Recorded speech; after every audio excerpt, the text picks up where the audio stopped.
Chapter 652. Of course, Qin Yitian was under pressure. Who is Qin Yitian? She was the little princess of the Qin family, a famous socialite in Yanjin. Some people said that she was the most popular girl in Yanjin, and some said that she was the most beautiful girl in Yanjin. With all the glory, it was not an exaggeration to say that she was the most favored girl in Yanjin. Who is Fang Yan? He was a teacher at Rosefinch Secondary. No, he was a security guard now. He was a shareholder of Chaoyan Technology, a shareholder of Longtime Group, and a rising star in Huaqing. Even so, in the eyes of countless people, Fang Yan was still not good enough for Qin Yitian. All the good flowers are taken by pigs. A flower stuck in cow dung. A fairy married to a cowherd. When Qin Yitian was still a student, he was willing to take a bullet for his teacher. If that was the case, what was the relationship between Qin Yitian and Fang Yan? Fang Yan. This was the most dazzling name in Yanjin recently, and also the name that was cursed the most. The reason why a goddess was that she should be high up and respected by everyone. If someone tried to pull the goddess down from her pedestal, they would naturally be cursed and attacked by countless people. Qin Yitian was a mistress? This news made Fang Yan angry. After he broke Li Xiaoyan's disc, the anger in his heart dissipated, and his emotions gradually calmed down. Qin Yitian took a bullet for Fang Yan. This incident happened in Huaqing. Moreover, after Qin Yitian was in trouble, the Qin family immediately sent someone to pick her up. She disappeared for a long time, and because of that incident, she even left her identity as a student and never returned to Rosefinch Secondary. That was an attack, and very few people knew about it. Other than himself and Qin Yitian, there were only the people from the Qin family. So, the question was, who was the one who leaked the news? What were they trying to achieve by doing this? There must be a reason behind this abnormality. Fang Yan had no choice but to investigate the truth. That's my limited edition Teresa Teng. Li Xiaoyan's heart was about to break when he saw Fang Yan break his precious disc. But when he thought of how bad Fang Yan's mood was, he comforted him and said, "Forget it. Anyway, I've heard it countless times, so I'll just treat it as its fate." Fang Yan looked at Li Xiaotian and asked, "When did these rumors start?" "A week ago," Li Xiaotian said. "I've heard about your close relationship with Qin Yitian a long time ago, but I thought it was a rumor deliberately spread by someone. How good could the relationship between a teacher and a student be? It wasn't until recently that the matter of Qin Yitian taking a bullet for you was exposed that it attracted the attention and discussion of countless people. At that time, I even called Ruan Qian and praised you for secretly seducing the little princess of the Qin family. If you could marry her, we wouldn't have to worry about food and clothing for the rest of our lives. Then, someone said that you already had a girlfriend and that Qin Yitian was the mistress, and the direction of public opinion began to change. That's when I realized that things weren't so right. Then why didn't you tell me?" Fang Yan said angrily. "You guys were all waiting in Yanjing. Didn't anyone call me or send me a message? Didn't you encounter that incident just now? I know you have a lot of things to do in Huaqing, so I didn't want to bother you with these groundless rumors. I talked to Luo Mingan of the Maple Leaf Society about this, and she also said that they would take care of it. She told us not to let this trouble you. She also said that this was Miss Qin's idea." "Qin," Fang Yan sighed softly and said, "she's too independent. She always thinks that she can solve everything by herself. It's the reputation of being a mistress. It's a little too vicious for a woman," Li Xiaotian said with an unfriendly expression. "These people are really vicious. Miss Qin is smart, capable, talented, and very kind. Those who have interacted with her all think that she's a very easy girl to get along with. They can't attack Miss Qin's talent, so they can only attack Miss Qin's character. Lowly and despicable means." Fang Yan shook his head and said coldly, "They're not only attacking Yitian, they're also attacking the Qin clan. Yitian is the most eye-catching member of the Qin clan these past few years. If her reputation is damaged, the Qin clan will lose face as well." "That's strange. In Yanjing City, who would dare to pull the whiskers of the Qin family? I don't dare to say about other places, but Yanjing City is full of hidden dragons and crouching tigers. There are countless powerful people. It's normal for someone to stand up and give the Qin family a hard time. You have a target in mind? I only have a few suspects. Fang Yan said, no matter what their purpose is, it's still something that makes people unhappy. Put it aside for now. You have more important things to do now, Li Xiaotian said as he skillfully drove the car through the traffic. There's no such thing as an impenetrable wall in the world. Those people will eventually jump out on their own. That's the only thing we can do now, Fang Yan said. If there's any news in Yanjing in the future, inform me immediately. Miss Qin told us not to bother you with this kind of thing, but you're telling us to inform her. Who are we listening to? Nonsense. Fang Yan said angrily, who's your brother? But our company is completely protected by the Maple Leaf Club. If I offend Miss Qin, don't you have any pride as a man? Relying on a woman to live off a woman, how could you do such a thing? Li Xiaotian was amused by Fang Yan and said, there are 6 billion people in the world. If any one of these 6 billion people said this to me, I wouldn't feel uncomfortable at all. Why do I feel that it's so funny when you say this to me? Who's managing Chaoyan technology for you? Without Lu Chaoga helping you do so many things behind the scenes, helping you bring Chaoyan technology to the scale and achievements it has today, would you be so successful in watching? Would Lanshan Valley and Lu Shu, the money-minded guys, be willing to cooperate with you? Would they be willing to listen to young Master Fang's orders and follow your lead? If there's a ranking, all the men in the world added together wouldn't be as happy as you are to live off a woman, right? You're definitely the king of living off a woman. I've also sacrificed a lot, Fang Yan said. Sacrificed what? My body? Li Xiaotian sneered. The 3 years that Chaoyan has developed the fastest were the 3 years when you were mourning at Swallow Dock. Li Xiaotian realized that he had touched on Fang Yan's taboo, so he quickly changed the topic and said, let's go back to Swallow Dock along the original route. It's okay. Fang Yan understood Li Xiaotian's intention and said, I don't know what happened, but when my sword pierced through Bai Xiu's body, the boulder I was carrying on my back suddenly collapsed, and the hatred in my heart also disappeared. I won't be unable to sleep at night anymore, and I won't be unable to eat without tasting food anymore. I've lived with hatred for too long, and now I've let go of the burden. Li Xiaoyan sighed in relief and said, that's good. You don't know that you were a monster in the past. We had to be careful when we talked to you, afraid that we might step on one of your nerves again. Fang Yan smiled but did not say anything. Bai Xiu was dead, so would the hatred of his father's murder be over? Mister, what kind of attitude would you take? How are you going to explain the fact that your disciple is a murderer?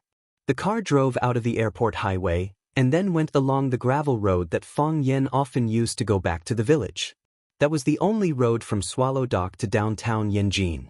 Qianye of the army once stopped on this road and used his feet to step on the black soil in the rape fields. Fang Yixing used to fight with people on this road, and in the end, his blood stained the ground and became a handful of soil in Swallow Dock. There were also many people that Fang Yan knew, and people that he didn't know. There were people that Fang Yan cared about, but there were even more people that he didn't care about. They either walked out to a new beginning, or walked back to the road back home. Looking at the scenery on the side of the road, he thought of countless things of the past. He thought of his father. He simply thought of him as a son. If he was still alive, if he knew that he was going home, would he pretend that he didn't mean to go to the door and look around? Would he have urged his mother again and again to call the little bastard and ask him where he had gone? Unfortunately, he was no longer here. They were separated by life and death, and could never meet again. There was a twitching pain in his heart, as if someone was trying to cut a small hole in it with a blunt knife. Li Xiaotian saw that Fang Yan's eyes were full of worry and his expression was gloomy. He wanted to say something to liven up the atmosphere, but when the words came to his mouth, he found that it was not appropriate to say anything at this time. Since he wanted to be his father, then let him think about it. Virum, the strong roar of the engine came. Li Xiaotian looked at the rearview mirror and then grinned. Fang Yan's mind was finally pulled back. He glanced at the black Land Rover that was rushing over at lightning speed and said, the guy driving the car looks a little familiar. As soon as Fang Yan's voice fell, the Land Rover had rushed to the front, and was driving side by side with Li Xiaotian's Bentley. The road was not wide enough, so when the two cars ran side by side, they would run over the grass on the side of the road. The Land Rover's window opened, and a familiar and friendly big chubby face appeared. Chapter 653. Yi Fengsheng bared his teeth at Fang Yan and chuckled. You think you can get away like this? Let me tell you, before you even lift your butt, we already know what you're up to. I'll wait for you at the village entrance. Yi Fengsheng stepped hard on the accelerator, and the Land Rover overtook the Bentley to the front. Another black Mercedes-Benz followed, driving side by side with the Bentley again. The Mercedes window rolled down. Wang Lin pointed at Fang Yan with a look that said, I'll deal with you later. Then he yelled at Li Xiaotian, Grandson, our brothers trusted you and sent you to fetch Fang Yan, but you didn't even say a word and ran away with your men. Has your conscience been eaten by a dog? Li Xiaotian explained with an obsequious smile, I don't have a choice, do I? You know Fang Yan's personality, he wanted to leave and I couldn't beat him. We tried to sneak away, but we were still caught by you. Thankfully, the master was smart enough to install a tracking device on your car, or else we'd have to wait like idiots. Li Xiaotian was shaking with anger. If he wasn't busy driving, he would have jumped out to fight Wang Lin. He scolded, Wang Lin, you bastard, how dare you install a tracking device on my car? We'll fight one-on-one later. Fight one-on-one then. Why don't you prepare to fight all of us? We'll deal with you two later. Wang Lin cursed for a while before the Mercedes overtook them. Another Audi followed them. Chen Yanqing smiled gently. She looked at Fang Yan and said, Your business is our business. Then it was Ruan Jing's Volkswagen Golf. He followed behind the Bentley, but he kept honking at the luxury cars in front to express his dissatisfaction. Li Xiaotian, Yi Fengsheng, Wang Lin, Chen Yanqing, Ruan Jing, these were Fang Yan's childhood friends.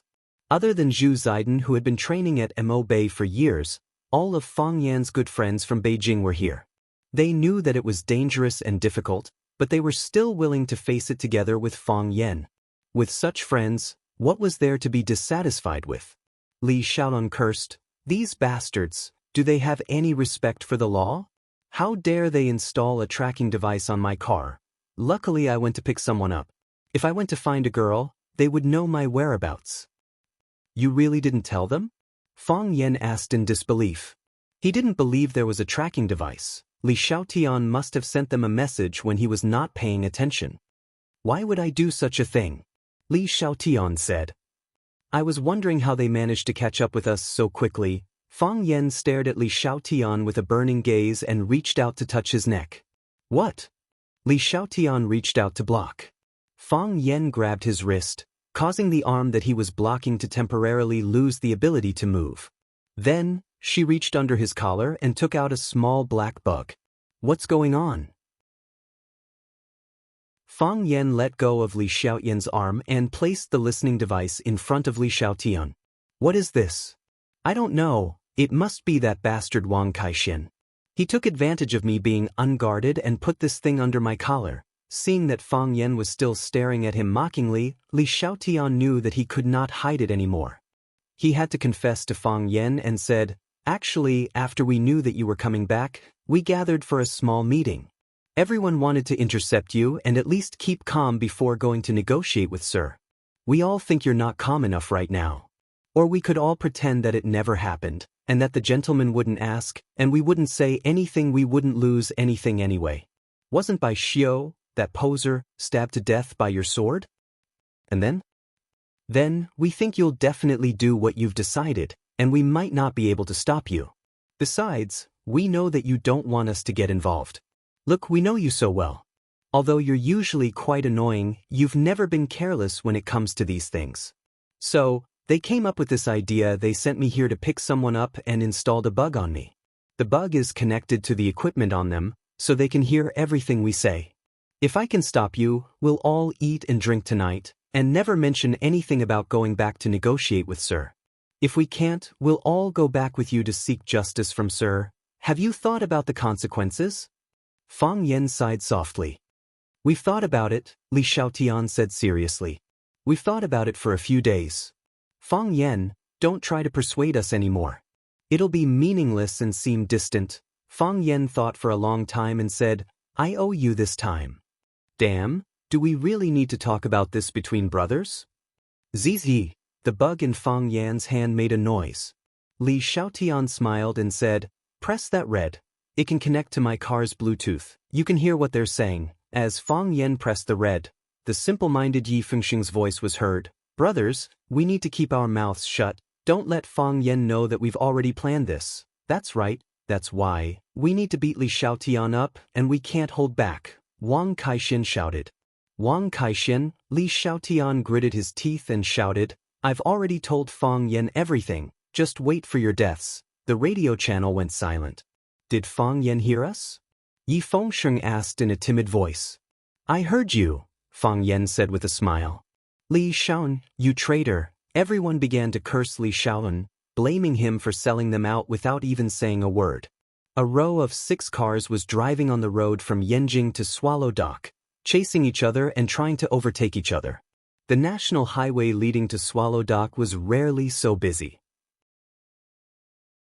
The appearance of these young people immediately woke up the ancient and quiet village with a long history. Swallow Dock, the swallows have returned. Fang Hui was in a bad mood recently because his King Kong eagle didn't argue with him anymore.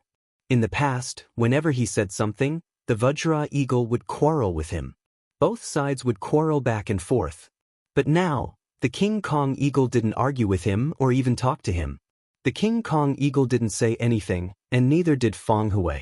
The King Kong eagle stood on its stand and stared at Fang Hui. Fang Hui sat in his wheelchair and stared back at the King Kong eagle. One big and one small, one man and one animal silently staring at each other, the scene was strange and unsettling.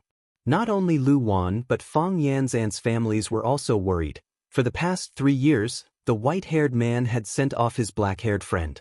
Although the old man had never said a harsh word or shed a single tear, after the funeral, he had indeed lost a lot of weight. Even his trademark hearty laughter had disappeared.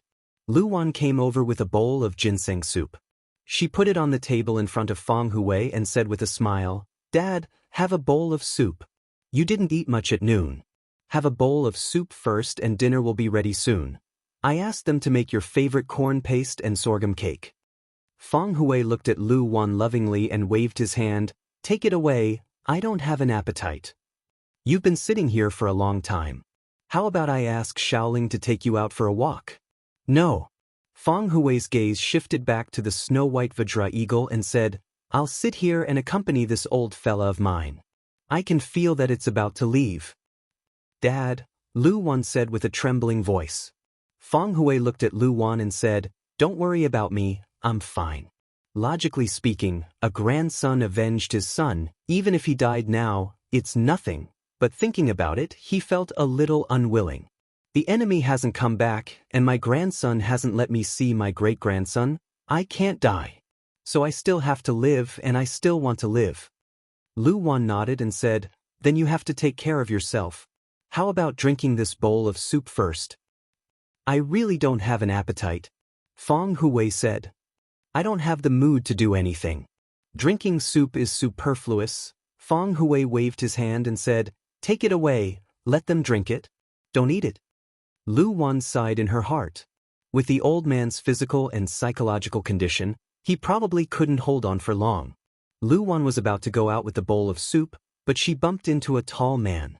Fang Hui's eyes refocused on the King Kong eagle and whispered, Old friend, wait for me, I don't want to die yet. I have a disciple who went to the Arctic land and didn't come back, and I have a grandson who hasn't let me see my great-grandson. You have to wait for me. A spoon was put in front of Fang Hui's mouth. The spoon was filled with fragrant ginseng soup. Fang Hui angrily said, Lu Wan, I already said I don't have an appetite. Fang Hui turned around and saw the man who was feeding him the soup. He immediately beamed with joy. Open your mouth, Fang Yan said. Fang Hui opened his mouth, and Fang Yan sent the ginseng soup into the old man's mouth. The old man happily clicked his tongue and said, This soup is delicious. If you think it's delicious, then I'll feed you 1 bowl every day, Fang Yan said. Fang Hui looked up at Fang Yan and said, You came back for justice? I'm back to seek justice, Fang Yan said. I've prepared something for you. Feng Hui said. What is it?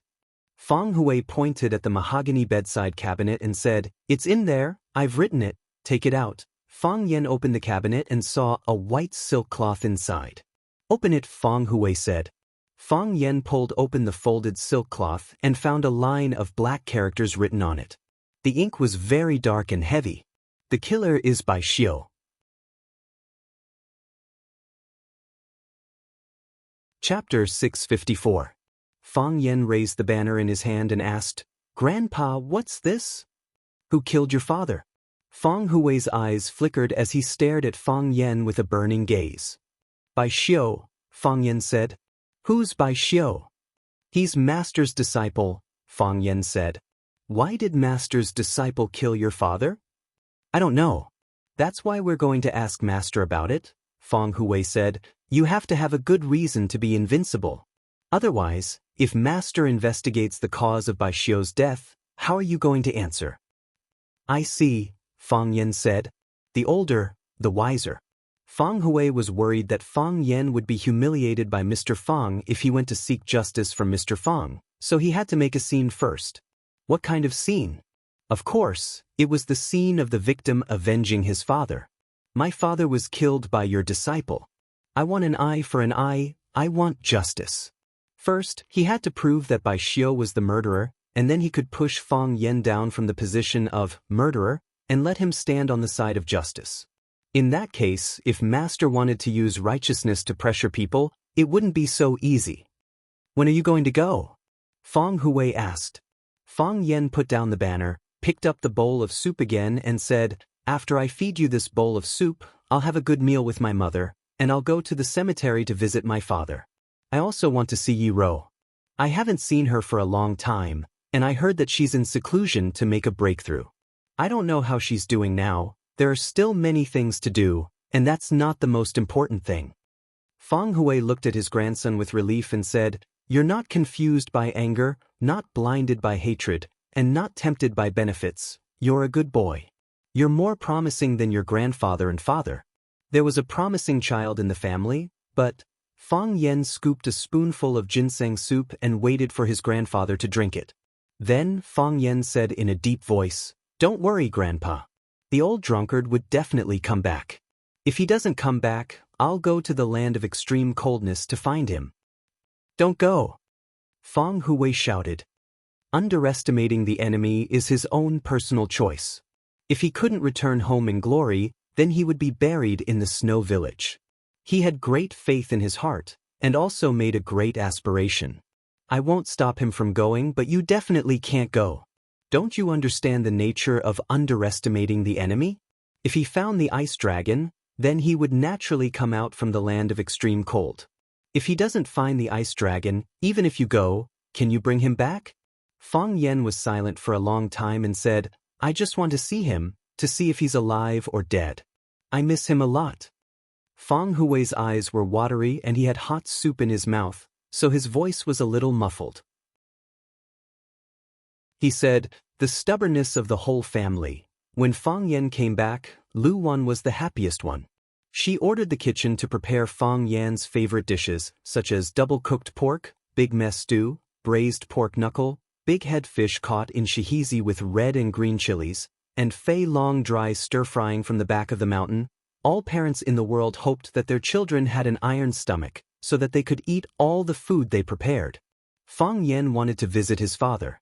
He had been away from Swallow Dock for a few months, and he hadn't seen his father for a few months. Lu Wan carried a small basket and held Feng Yan's hand, walking to the cemetery in the back of the mountain. Since Feng Yan grew up, Lu Wan had never held her son's hand no matter where she went, like when he was a child. Since Feng Yixing died in the battle, Lu Wan liked to hold her son's hand wherever she went. Subconsciously, he was the only support in her heart. As long as one was a villager of Swallow Dock, he could choose a tomb in the back of Swallow Dock. On the steep hillside, Feng Yan held Lu Wan's hand and climbed up carefully.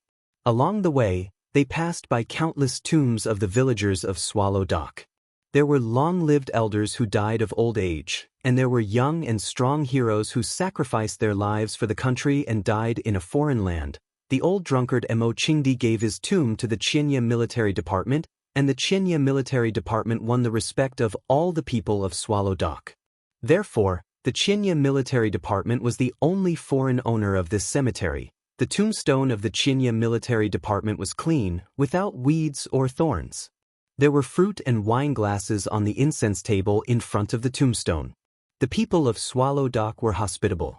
They would not neglect this foreigner. When they came to visit their relatives, they would always bring him a few fruits or a glass of wine. Fang Yen stopped in front of the tombstone of the Xianxia military department and took out the incense paper money from the small basket carried by his mother. I don't know if the paper money in the human world will become real money in the underworld. If it can really be exchanged for the same value, you can send me a dream. I will burn a lot of money for you here and let you have a good life in the underworld. If you feel guilty, find a way to ask me about some lottery tickets or stocks that will rise to the upper limit. Good for you, good for me, and good for everyone. Fang Yan's expression was filled with sorrow as he recalled the style of the Thousand Leaves Division's wide robes, the great battle at the summit of One Sword Peak, and how he risked his life to save them when they were suddenly attacked by the armory. He bowed deeply to the tombstone of the Xianxia military department and said, "The great hero is for the country and the people. You have done it for your people. Your countrymen will definitely remember you in their hearts. Also, I want to discuss something with you. Next time you want to trick someone, can you trick someone else instead of me? Since you came to Swallow Dock and died in the battle, do you know how many Japanese men of sacrifice have come to make trouble for me?" Lu Wan looked at Fang Yen worriedly. Fang Yen smiled at her and whispered in her ear, "I lied to him so that he will feel guilty about me and give me some compensation." "You child," Lu Wan said reproachfully. She put her hands together and murmured to the tombstone of the Xianxia military department. Without guessing, Fang Yen knew that his mother was saying that children's words carried no harm, asking the Xianxia military department not to stoop to the same level as Fang Yen and bless him to be healthy and so on. His mother would not allow any danger to fall on her child, even if he was facing a dead person. Walking forward and going up a slope, it was Fang Yixing's grave. This grave was personally chosen by the old man of the Li family in the village after pushing the compass and pinching his fingers for a long time. It was said that it was the land of the Dragon's Eye. The dead were buried here, and the future generations were smart and open-minded. All kinds of vegetables and fruits were planted around the grave. Peppers and eggplants grew very well, and there were also a few pear trees and a persimmon tree. Fang Yixing liked to eat pears and persimmons when he was alive, so his mother Lu Wan deliberately planted some next to his grave. Lu Wan took out all the incense, candles, and paper money in the basket and said to Fang Yen, "You stay here and talk with your father for a while. I'm going to pull the weeds in the vegetable field." Lu Wan went to do her own things. Fang Yen sat down in front of his father's grave. He used to sit like this for a whole day. Fang Yen lit the incense and burned the paper money. Looking at Fang Yixing's name above the grave, he said, "I know you want me to come and see you, but you don't want me to come and see you every day. For the past few years, you must have been very unhappy to stay by your side every day, right? You always said that men should be independent, men should be brave, men should be diligent, men should learn what they are good at, and men should be regarded as outstanding men. I used to think that you were very long-winded, and always felt that those things were too far away from me. Now I feel that what you said is quite reasonable, because I've already gotten those things you said. I came a little late, so you can't tell me who killed you. I don't know what you said to Bai Xiu, but I won't believe a word that Bai Xiu said to me. Of course, he said that he killed you. I believe that. I already knew that he wasn't a good person. How can a good person look like him?" Fang Yen unscrewed the wine bottle and took a big gulp, saying, "You don't like wine, so I won't pour this wine for you. When I was young, you didn't allow me to drink. When I got drunk with the old drunkard for the first time, you punished me to stand on a wooden stake for a whole day. Now that you're gone, I have the right not to give you wine. What should I say to you?" Fang Yen said with a smile, holding the wine bottle. "In the past, I was too embarrassed to talk in front of your grave. I felt that I was too ashamed to be your son. I learned martial arts for so many years, and I always wanted to save this and that, but I couldn't even save my own father.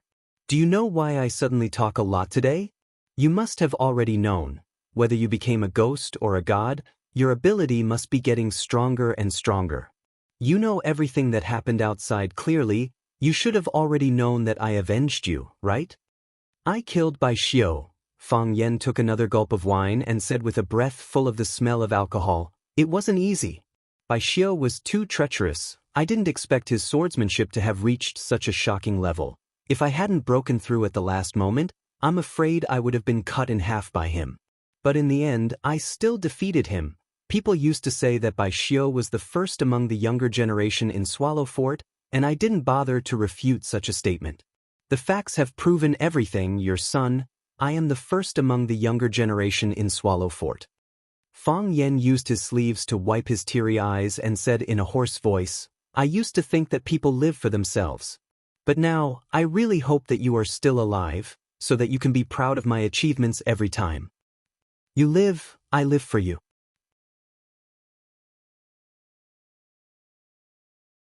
Chapter 655. The thing we complain about the most is other people's children. At that time, we were young and willful. We felt that life was our own. We can live as we like, we can do as we like. We wanted to squander our youth, we wanted to sing to the wine, we wanted to get tattoos of our personalities, we wanted to wear weird earrings in our ears, drinking, fighting, playing games and going to bars. If we didn't do all these things, how could we tell others that we were young once? Fang Yan was also one of the millions of children. What they didn't know was that after parents had children, their lives were extended to their children. They cheered for the first sound you made, and they cried when they heard you say something unclear like Alibaba or Mama. They cared about your studies and valued your growth. Every achievement you made, they were happier than you. Every skill you acquired, they were prouder than you. Children were the greatest wealth of their parents. They were eager to let the whole world know, however, what they thought was in conflict with what their parents wanted. Their children thought, "Why should I live for you? Why should I win honor for you? Why should I satisfy your so-called self-esteem? Why should I let you have face in front of your friends and neighbors?" However, did they ever think that their parents, who were willing to sacrifice their lives selflessly, would they really want anything from you in return? They just wanted you to live a better life, just a little better, that's all. At that time, Fang Yan didn't understand this truth. He hated Fang Yixing's rigidity and liked the old drunkard's flexibility more. He rejected Fang Yixing's scolding and punishment and liked his mother's earnest teaching more. He felt that his father was too selfish. He didn't want to take on the responsibility of revitalizing the family, but he kept forcing himself to work harder and harder. As he grew older and more experienced, as he missed his father more and more, Fang Yan gradually understood this truth. Parents were willing to sacrifice for you selflessly, so you have to take on the responsibility as a child. Love is capricious, but also leads. If he could do it all over again, Fang Yan only hoped that Fang Yixing could live well, and he was willing to live for Fang Yixing. Let him share the joy, let him feel the glory, so that he could point at himself in front of anyone and say, "His name is Fang Yan, and he is my son." Unfortunately, it was too late for Fang Yan to realize this. By the time he learned how to be a good son, his father had already left. Fang Yan sat in front of Fang Yixing's tombstone, his body trembling as he whimpered. He did not want his mother, Lu Wan, to know how sad he was, so he covered his mouth to prevent himself from crying. However, what he didn't know was that Lu Wan, who was in the cluster of chili peppers, had already burst into tears and collapsed to the ground weakly. In the main hall of the Yi clan, all the important figures of the Yi clan were gathered. The eldest of the Yi clan's 3 tigers, Yi Daowen, sat in the middle of the hall, drinking tea. Although he looked indifferent, the frequency at which he drank was a bit too high. From this, it could be seen that he was very worried. The 3rd tiger, Yi Daoling, who held a high position in the political world and was known as the Minister of Economic Concealment, sat next to his eldest brother. He frowned slightly and didn't hide his displeasure on his face. His fingers kept shaking as if he was playing an impassioned tune. The 2nd son, Yi Daoxian, had to carry out a secret mission in another place and couldn't be present. However, his wife, Li Shuhua, had been waiting by the Yi clan's ancestor for a long time, serving the old lady to eat some melon seeds and snacks. The younger generation of the Yi clan, Yi Fengxing, Yi Daoling and the others didn't even dare to breathe loudly. They sat on small chairs like obedient children, not daring to make a sound. Eldest brother, aren't you a bit too anxious? Yi Daoling's tone was not without complaint. How old is Ting Nuo? Does she need to break through now?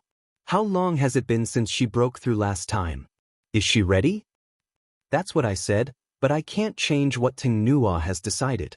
When she was young, she was too lenient. When she grew up, she became independent and didn't listen to anyone. Yi Daowen glanced in the direction of the ancestor and said, that one spoils Ting Nuo too much. The two of them have decided the matter. What right do I have as a father to speak? You're not a member of this family? Don't you know the situation better than me? If you can't stop it, then don't stop it. This is not a small matter. If we go to the Mo Bay or even learn from the Fong clan to go to the extremely cold land, we can grit our teeth and accept it. But to run to do such a dangerous thing, what were we doing when Ting Nuo was so old? I remember that at that time, I had just practiced the White Tiger Fist. When I saw my fist had the power of a fierce tiger coming down the mountain, I was so excited. I felt that I was a genius. After seeking the Tao, I continued to ask questions. At such a young age, I was forced to understand some principles. Now I want to covet the heavenly Tao. Is it so easy to reach the heavenly Tao? Practicing martial arts and seeking the Tao can't be rushed. What if the heavenly Tao backfires? Yi Daoling, shut your crow's mouth. The ancestor scolded Yi Daoling rudely in front of many juniors and said, do you have the steadiness of an elder? The child hasn't even come out yet, and you're already cursing her from the side? Yi Daoling's face was full of grievance and said, Ancestor, how am I cursing Ting Nuo? Is there such an uncle? I just feel that Ting Nuo is too anxious. You say, a girl, why does she practice martial arts so well? Even if she wants to practice martial arts well, it's fine. She can do it slowly. No one is competing with her. Besides, even if someone wants to participate, no one is her opponent, right? Who in the younger generation in Inner Jianghu can compete with her? It's us of the older generation. Anyway, I'm far inferior to Ting Nuo. Even if Big Brother is much stronger than me, he's not as good as Ting Nuo, right? You are now in the early stage of Tao seeking? Middle stage? Do you have the guts to go to the heavenly Tao? What about Fong Yan? Being despised by his own younger brother, Yi Daoling said with an unhappy expression, I heard that he broke through again in Huaqing. A few days ago, the old master of Zhang family was still talking about the light of Tai Chi, saying that he is a rare Tai Chi genius. The people of Taoism also attach great importance to this matter. Didn't the old master of Tianji Temple go to the Fong family's old house to visit old Master Fong? We don't know what they said, but at least it proves that Taoism attaches great importance to this matter, right? You mean, Ting Nuo wanted to force her way through because of the pressure from Fong Yan? Yi Daoling asked with a surprised expression. Ting Nuo is not such a person. Of course, Ting Nuo is not such a person. Yi Daoling said. He still had some understanding of his daughter. Ting Nuo won't compete with others. Then she still wants to force her way through. She just doesn't like others to be stronger than her. Yi Daoling said with some embarrassment. In her opinion, it's natural that she is stronger than others. If others are stronger than her, then she hasn't worked hard enough. Yi Daoling sighed softly and said, I hope everything goes smoothly. I still feel that all of you are too careless. Yi Daoling said softly, the Yi family is now like the sun at high noon. Father and I are developing in the political world, second brother is developing in the military, eldest sister and second sister are doing business, and third sister is doing her best as a university professor, echoing us in the academic world. These aren't our greatest trump cards. What's our greatest trump card? It's Yi Gentle. It's the possibility of our Yi family producing a heavenly Tao realm expert. Ting Nuo's reputation is out there. Even the leader behind the red wall has mentioned her to me more than once. He even said that I should send his greetings to Ting Nuo and get her to train well. If she has any difficulties, she can directly report it to him. Even the country places great importance on this matter. How can we treat it like child's play? If Teng Nua succeeds this time, it will naturally be a joyous occasion for us. Teng Nua will become the first expert of our Yi family to pry into the heavenly Tao in 100 years. Be it the political world or the pugilistic world, they will have to look at our Yi family in a different light. They will have to reposition their relationship with our Yi family. However, if Teng Nua fails, Yi Daoling was a politician, so he had to explain the interests involved to his elder brother. He wanted him to understand the importance of Yi Gentle to the Yi family. This time is different from the past. If you can't find the Tao, you can continue searching. If I can't get the truth out of asking, I can just ask again next time. If I can't get it the first time, I'll ask again. If I can't get it the second time, I'll ask again. Yi Daoling pointed to the sky and asked, "What is the heavens?" It's mysterious and unknown. It's endless. The heavens is sacred, majestic, and inviolable. If a mortal tries to pry into the true face of the heavens, they will suffer a backlash from the heavens and be punished. Some people will be punished with serious injuries or even death. Some people will never be able to recover from this, never having the heart to practice martial arts again.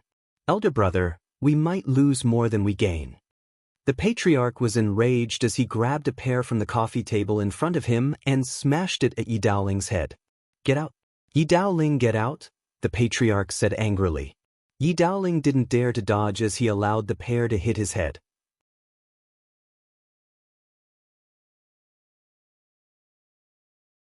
Chapter 656. Crack! The crisp pear smashed onto Lu Daoling's head, then bounced back and smashed onto the ground. There was nothing wrong with Lu Daoling's forehead. There was just some splashed pear juice on it. If his subordinates saw this, they would be scared out of their wits.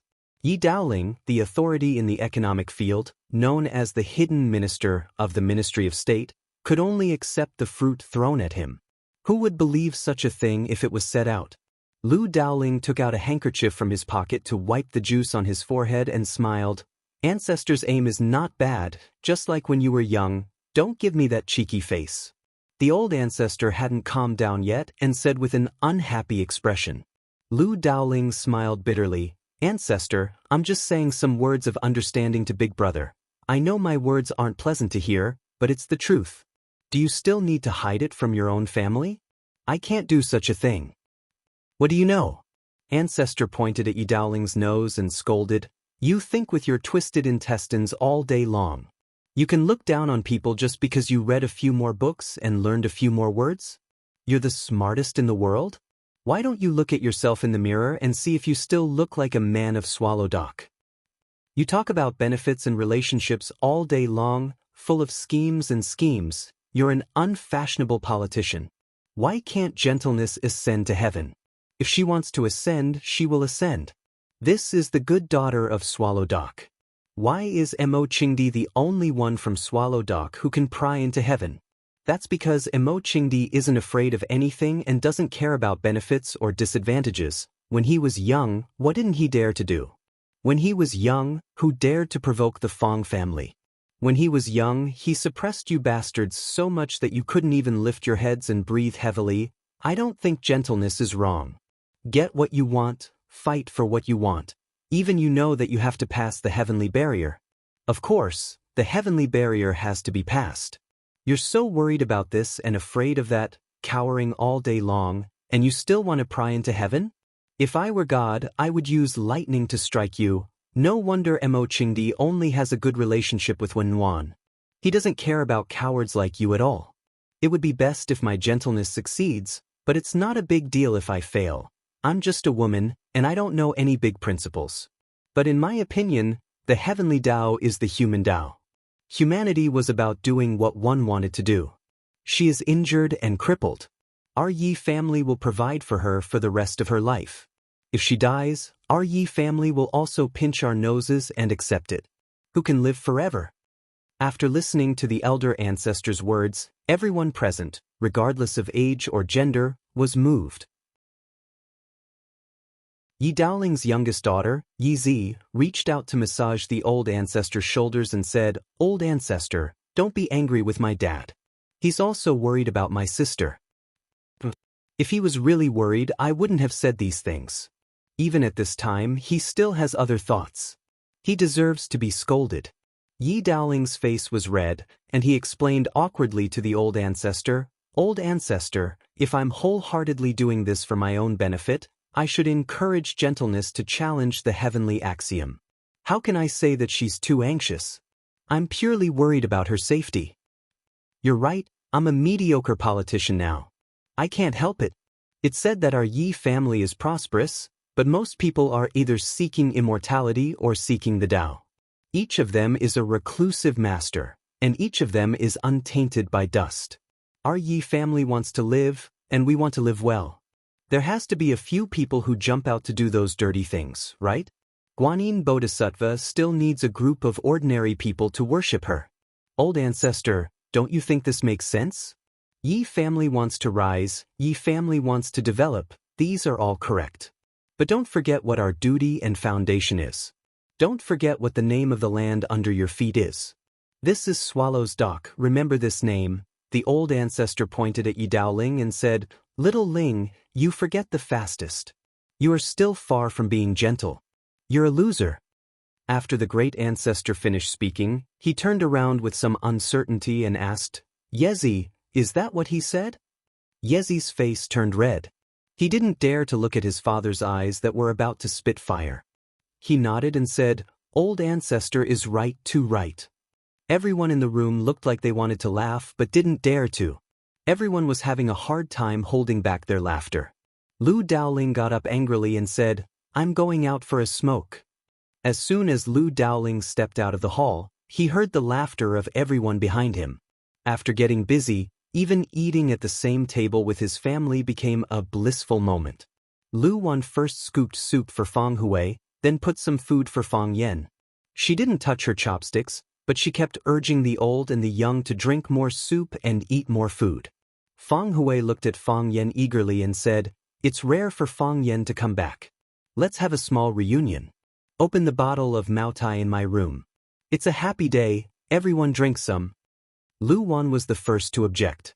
She said, "Dad, you're not in good health. The doctor also advised you not to drink. You should drink more soup." Fang Hui's mental state was really worrying recently. Lu Wan didn't dare to let anything happen to him. Fang Yen also followed and said, "My mom is right. Grandpa, you should drink the soup." Fang Yen ran to Fang Hui's room and took out a bottle of old Maotai. After he unscrewed the cap, the whole room was filled with the aroma of wine. "Good wine," Fang Yen praised. He poured half a cup for his mother and a full cup for himself. He said, "Today is a happy day. We should drink some wine. Come, let's have a toast." Then he said to Fang Hui, "Grandpa can't drink. Let's use soup as a substitute." Fang Yen raised his cup and clinked it with his mother's. They both took a sip. But Fang Hui slammed the bowl of soup on the table and said angrily, "This meal is tasteless. I'm not eating anymore." After that, he was about to push the wheelchair away from the table.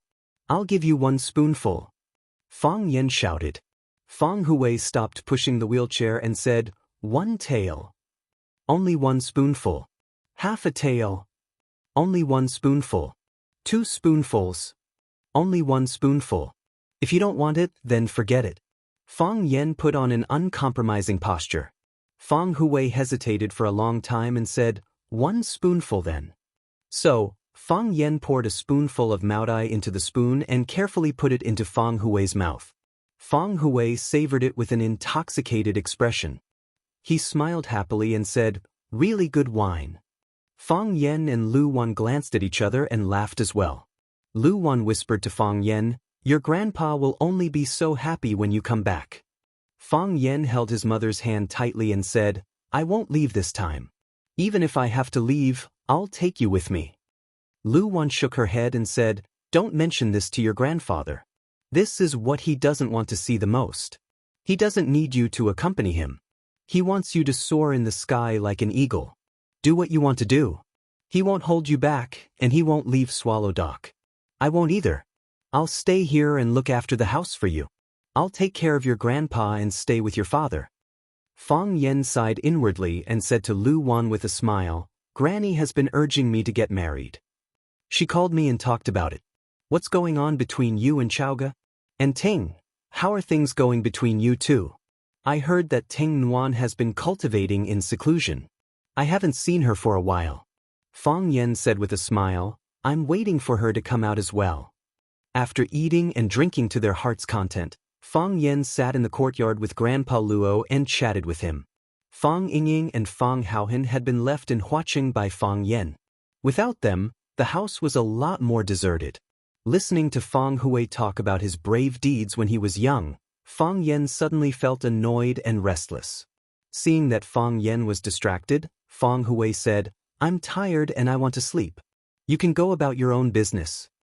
Fang Yen rose to his feet and said, "Grandpa, I'm going out for a while." "Go ahead." Fang Hui waved his hand, looked at the eagle on the cage and said, "I'll talk to this old man for a while and then go to bed." Fang Yen hurriedly ran to the entrance of the Yi family's old residence and banged on the door with all his might.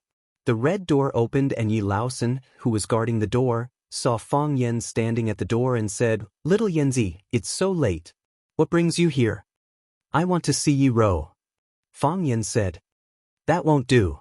Yi Laosen wanted to close the door and said, "Miss Luo has been cultivating in seclusion for many days and has never seen any guests. No one in the family can see her, not to mention an outsider like you. I have something urgent to talk to her about." Fang Yen wanted to break in.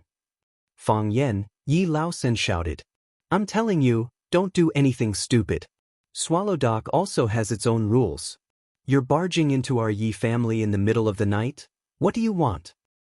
"I have a bad feeling, I want to see Yi Ro." Fang Yen rushed in regardless and said, "No matter what, I must see Yi Ro today. Grandpa, let me in please. I've stolen a lot of cigarettes for you in the past, right? What if I don't let you in?" A clear voice came over.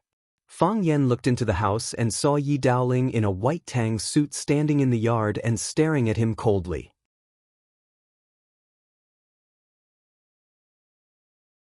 Chapter 657. What if I don't let you in? Yi Daoling was wearing a white tang suit. The front of the suit was drenched. His short hair was messy and his face was flushed. There were still beads of sweat on his forehead. It wasn't hard to guess what he was doing. The Yi family loved martial arts.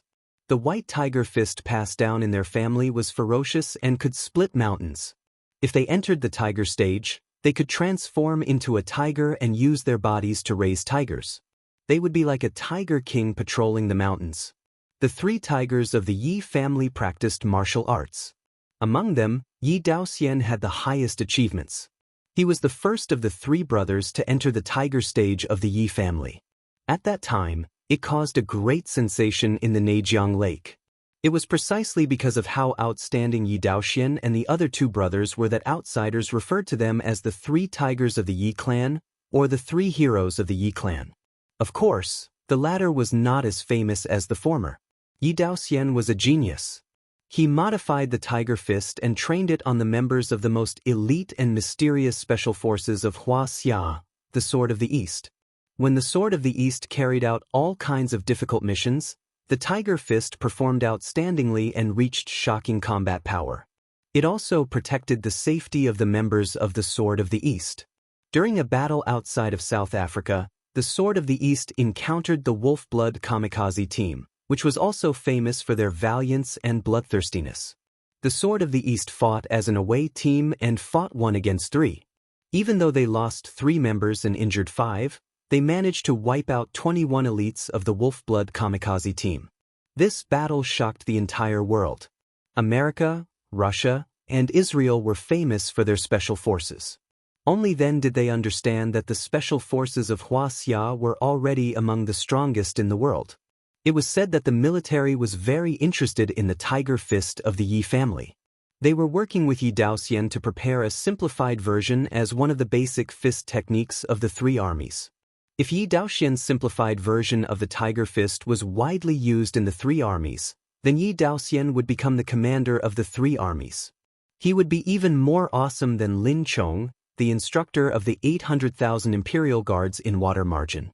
The Yi family would become the top noble family in Yanjing and even the whole of Huaxia. This was also the reason why Yi Daoxian had been appearing and disappearing unpredictably for the past few years, almost never returning to his home at Swallow Dock. He knew what this success meant to him and the Yi family. Yi Daowen's personality was honest and sincere. He guarded the old residents at Swallow Dock and took care of the young and old of the Yi family. He was equivalent to the Yi family's great patriarch.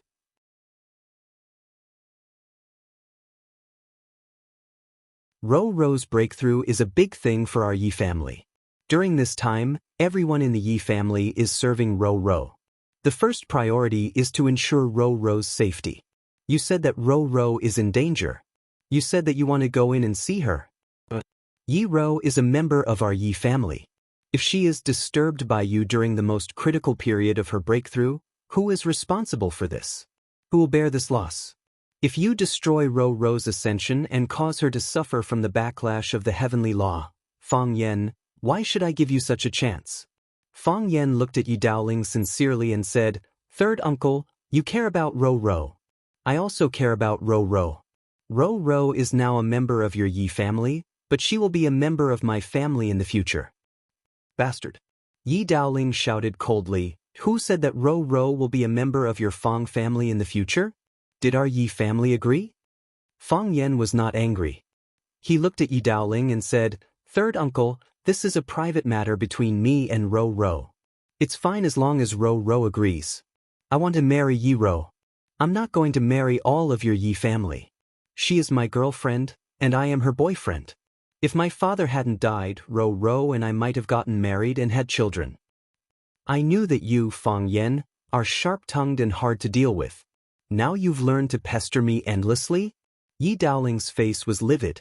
He said to third brother Yi, "Get me a small stool. I will stay here tonight. I want to see how you will enter my Yi family's gate." Fang Yan's eyes were firm. He gritted his teeth and said, "Third uncle, you also know that you can't beat me." Yi Daoling was so angry that he laughed and said, "You really have confidence in yourself. Since you said that I can't beat you, I still want to try. If you dare to cross the threshold of my Yi family tonight, I will serve you with Yi family's fierce tiger fist. Third uncle, we will be a family in the future. Why do we have to fight?" Fang Yan said helplessly, "Didn't we get along very well when we were in Yanjing last time?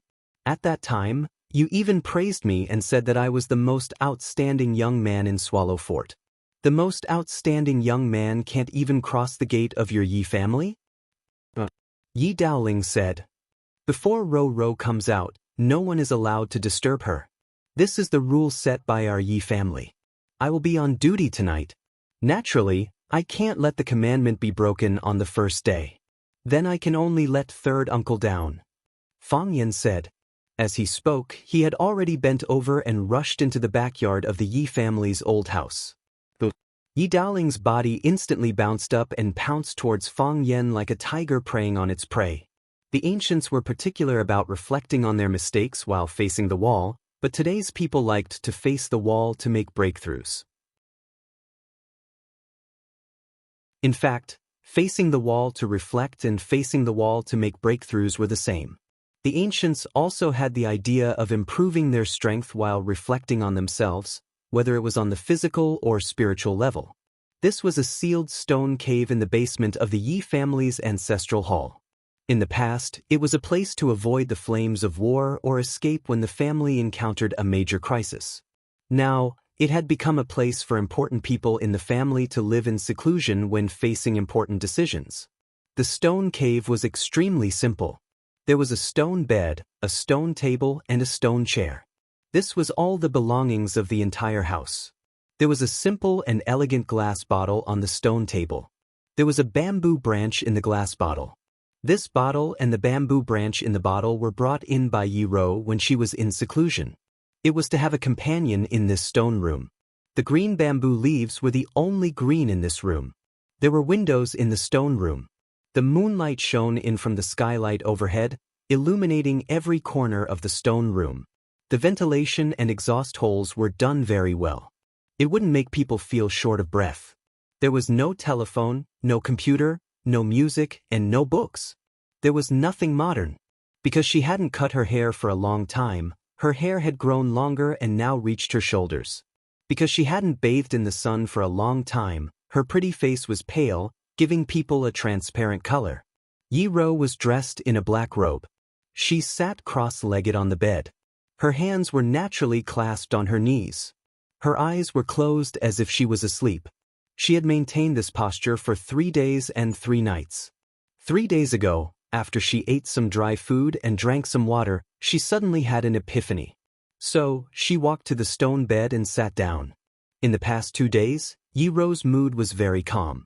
She had no desires and her 6 senses were pure. Her thoughts were in an state. Not dirty, not clean, not thinking about anything, but it was possible to capture anything. She walked in the wilderness, in an uninhabited desert. The yellow sand rolled and the wind blew. In the entire world, she was the only moving living thing. In the distant sky, she could hear the long cry of a crane. She knew that crane was the way she was looking for. She wanted to find that crane.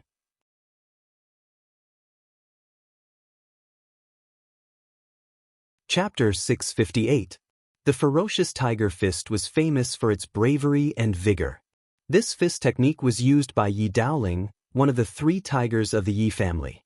Yi Daoling had long entered the tiger stage, so when he pounced at Fang Yan, he had already turned into a tiger. His huge body was like the body of a tiger king.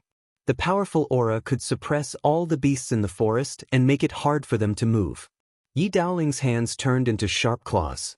One clawed at Fang Yan's chest and the other at Fang Yan's throat. Both of them were vital points. True energy filled them. Yi Daoling's claws also seemed to have expanded several times. His hands faintly flashed with red light, as if they had been dyed with paint. A human's palm became a tiger's claws. The strength of a human was far greater than the strength of a tiger's pounce.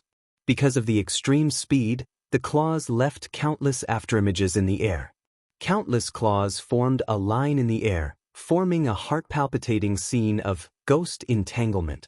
He was 2 meters away from Fang Yan just now, but he had reached Fang Yan's chest and throat in an instant. The ferocious tiger descends the mountain. Yi Daoling's pair of sharp claws completely locked down Fang Yan's attack route.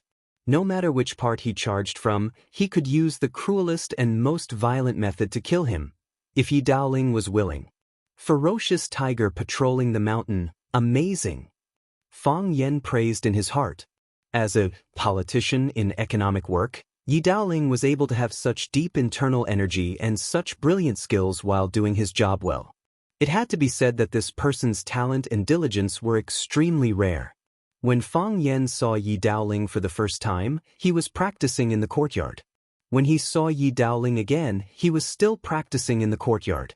Practicing in the winter and practicing in the summer. After a long time, he would definitely become a great person. The 3 tigers of the Yi family were praised like this.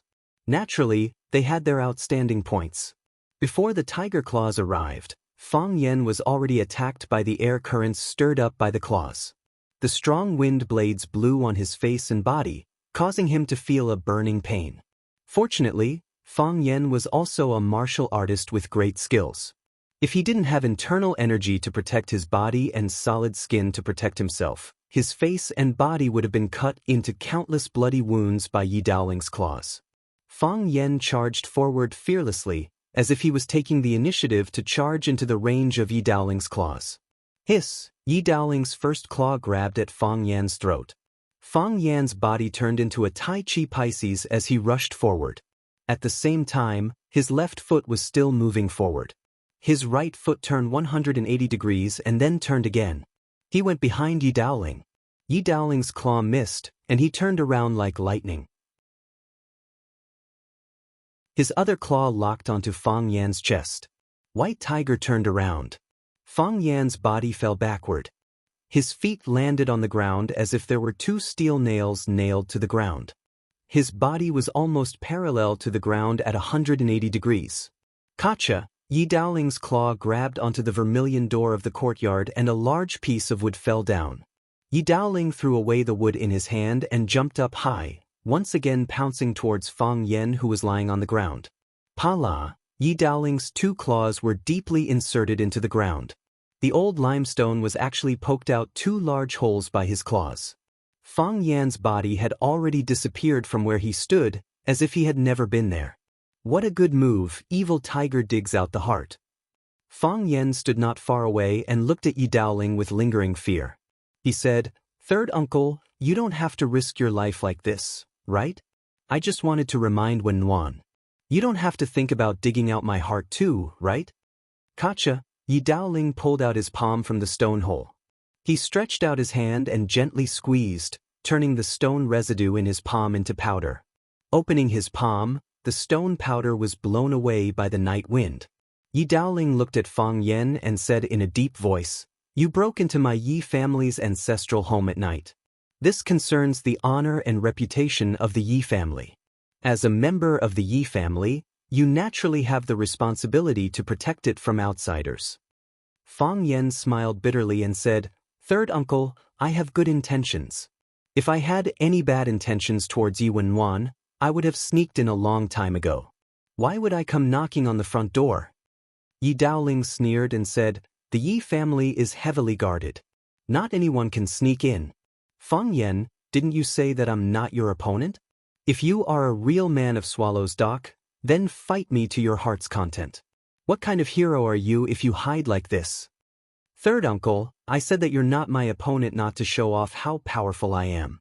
If you were my opponent, you would have used the fierce tiger patrolling the mountain and evil tiger steals heart of the 3 killing moves of the fierce tiger fists.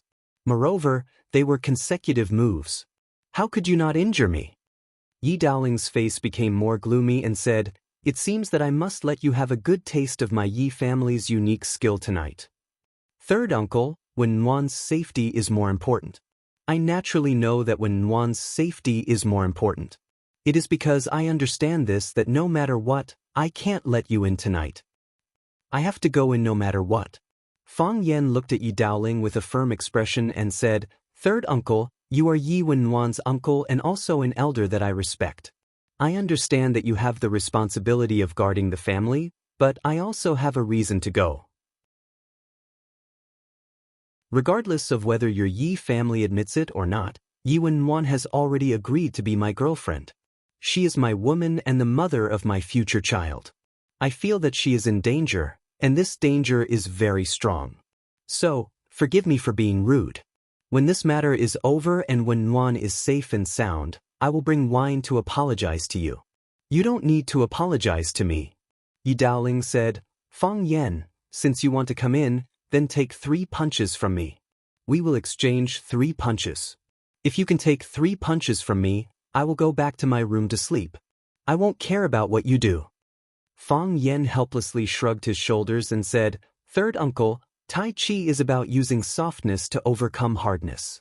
You want me to exchange 3 punches with you? You don't agree?"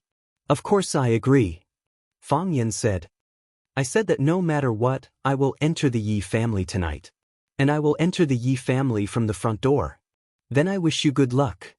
A smile appeared on Yi Daoling's face. His hands were clenched into fists. Because of the excessive strength, the place where his fists were made crackling sounds. That wasn't the sound of bones cracking, but the sound of burning strength burning the air. Yi Daoling's abdomen made a sound similar to a tiger wanting to eat. During the formation of the tiger fist, from inside to outside, it was like a real adult tiger. Yi Daoling's body bowed slightly and his head leaned forward, making the standard action of catching prey. Boom! His feet stomped on the ground and his body jumped high, once again pouncing towards Fang Yan. His fists danced in the air. The iron fist that was like a giant hammer began to shrink amidst the crackling sounds of burning. It became smaller and smaller, finally becoming the size of a normal fist. Whoosh! Like a breeze, it smashed towards Fang Yan's head. It didn't seem to be dangerous. Of course, it just seemed. The crane cries, sometimes near, sometimes far, and sometimes completely disappeared. Yi Ruan first walked slowly with a leisurely attitude. Then she trotted, wanting to get closer. She walked through one sea of sand after another, passing through one sand dune after another. However, the scenery in front of her was still the same, and the crane cries in the sky were still far away, she didn't get closer to her goal. She couldn't find the heavenly law in her heart. Yi Ruan sprinted forward wildly. Her black clothes were cut by the wind, fluttering. Her feet ran faster and faster, and her body turned into a gust of black wind. She saw the white crane. She flew elegantly among the clouds, letting out a long cry from time to time. The sound was clear and spread far. It seemed to see Yi Ruan running on the ground. This was the only companion she met in the desert. She flapped her wings and flew straight down, like a runner leading the way above Yi Ruan's head. Yi Ruan was fast, but it flew faster. Yi Ruan slowed down, so it also slowed down. Yi Ruan bit her thin lips, and her body suddenly leaped. Its speed was so sudden, as fast as lightning. It stretched out its right hand, wanting to grab the two slender legs of the crane. Whoosh! The white crane changed into the smiling face of Fang Yan. Fang Yan, Yi Ruan's expression stiffened, and her hand naturally stopped. Then, the scene in front of her changed. She came to the sunny spring. Flowers were blooming all over the mountains and fields, and the green grass covered the whole land like a blanket. She ran in the grassland in a snow-white dress. Butterflies fluttered, and birds sang. The whole world was full of vitality, which made her body and soul feel unprecedentedly happy. She wanted to run on the grassland, she wanted to dance among the flowers, she wanted to taste every wild fruit, she wanted to hold a handful of spring water and splash it on her face. She saw a young deer at the edge of the jungle. It looked at her with confused eyes, like a newborn child looking at this strange world. Yi Ruan's mind moved, and then she ran wildly toward the young deer. When she stretched out her hands and wanted to push the deer down, the deer turned into the mocking face of Fang Yan. The scene changed again. She was in the hell of hell. Countless evil ghosts flew toward her. When she tried to stab them with her sword, each evil ghost turned into the frightened face of Fang Yan.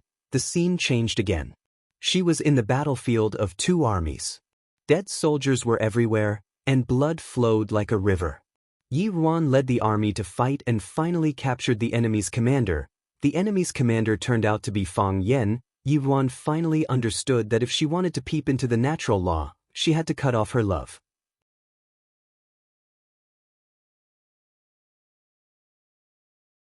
Chapter 659. Prying into the secrets of heaven and seeking the Tao.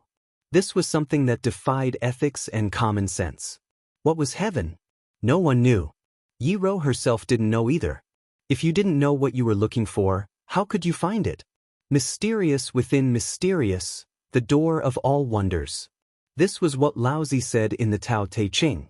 It meant that if you wanted to open the door of all wonders and the password of life, you needed to comprehend it with your heart and find the rules and connections between all things. The Tao was natural and the Tao didn't change. However, there were rules. Everything had an origin and an end. Knowing the order, you had to follow the Tao. No one knew what heaven was because 10,000 people would have 10,000 different answers in their hearts. This was the same logic as the classic saying, 1,000 readers have 1,000 Hamlets in their hearts. Heaven wasn't a fantasy or a different world. It was just a thought in your heart. Everyone had all sorts of thoughts in their mind, and each thought represented the only path they could take. Some people couldn't understand some things their entire lives and died in depression. Some people struggled for a while and finally thought it through or decided to give up. Instead, they felt refreshed and happy for the rest of their lives. This was a challenge that everyone had to go through. It was also a test that they had to endure every day. From small things like, what to eat today, to big things like, should I beat up the neighbor old Wang? This was a choice and a clear thought. All martial artists knew that heaven was the strongest power in the world. Prying into the secrets of heaven and seeking the Tao. This was something that defied ethics and common sense. In serious cases, it would even trigger the power of laws. Therefore, to pry into the backlash of heaven, one had to gamble with the most important beliefs in one's heart. A good official would lose his position, a greedy person would lose his wealth, a good name would lose his reputation, a good person would lose his person. Either he regressed and became immortal for all eternity, or move forward and give up what you cared about the most. Heaven was the only one. If one wanted to pry into heaven, one had to cut off their emotions, desires, and dust to become a servant of heaven. It was easy to say, but how could it be? If Yi Daoling were to give up his position, if Fang Yan were to give up his family, if Yi Rou were to give up Fang Yan, everyone had countless desires in their hearts. Everyone had their own people or things that were worth protecting with their lives. Who dared to give up so easily? Those who had the willpower to become monks were all heartless bastards with great ideals and wisdom. Those who had the courage to commit suicide were just pure heartless bastards. It wasn't until this moment that Yi Rou realized that her deepest obsession was Fang Yan, the man whom she had beaten since she was a child, the man who used to regard her as a scourge, the man who was treacherous and affectionate, the man who could make her furious and bring her laughter, the man she had fallen in love with when she was very, very young. If she wanted to find the heavenly axiom, if she wanted to run on the road of martial arts without any worries, then she had to completely separate from that man. She had to expel him from the depths of her heart, delete him from the depths of her memory, let him leave her thoughts, let him leave her life, let him no longer be able to arouse any of her emotions, let him become a passerby, let him become a faceless person. The scene changed again. Yi Rou was once again in the deserted Gobi Desert. She saw the white crane that looked like Fang Yan. As long as it stretched out its hand, it could break her neck. The scene changed again. Yi Rou came to the grassland in the spring breeze. She looked into the eyes of the young deer. The deer nudged her chest with its sharp horns and even rubbed her soft breasts shamelessly. She felt a tingling sensation on her body. She almost couldn't stand steadily. As long as she slapped down, she could slap the deer to death. The scene changed again. Yi Rou was choked by the ferocious ghost that looked like Fang Yan. Her face turned purple and she had difficulty breathing. The scene changed again. The long sword in her hand was hanging on Fang Yan's neck, but she couldn't chop off his head. This scene kept repeating. All the scenes related to Fang Yan kept changing. In the end, it turned into countless fast-forward scenes that flashed in and out of Yi Rou's mind. Countless scenes flashed. Countless Fang Yan were shouting at her, smiling at her, brandishing his claws at her, waving his long sword at her. Yi Rou's mood began to become agitated. A lot of beads of sweat appeared on her forehead. Her meditating body was unstable. Her hands that were upside down on her knees were trembling slightly. Every time she trembled, large beads of sweat would fall from the back of her hands. Her hair was soaked and stuck to her scalp. On the stone table, the water had already formed a river.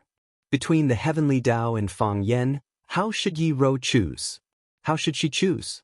The agitation became stronger and stronger. Her body turned into a barrel of dynamite, as if it could explode at any time. Fang Yan wanted to shout to Yi Daoling, "Let's have a temporary truce.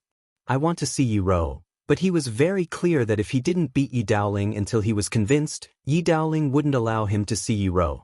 Just as Yi Daoling said, no one cared more about whether Yi Rou could successfully break through than the Yi family. The Yi family wouldn't allow anyone to destroy Yi Rou's breakthrough at this critical period. At least in their eyes, Fang Yan was here to destroy. The most talented child in the family, known as the rare, good horse of the Yi family, who dared to let her experience even a little bit of risk when she was facing the biggest obstacle in her life. Yi Daoling's fist that was swollen with a strong force became smaller and smaller. When it reached Fang Yan's face, it was no different from an ordinary fist. It was even smaller than a normal person's fist. It looked like a child's fist. The force was restrained, tightening the flesh and shrinking the bones.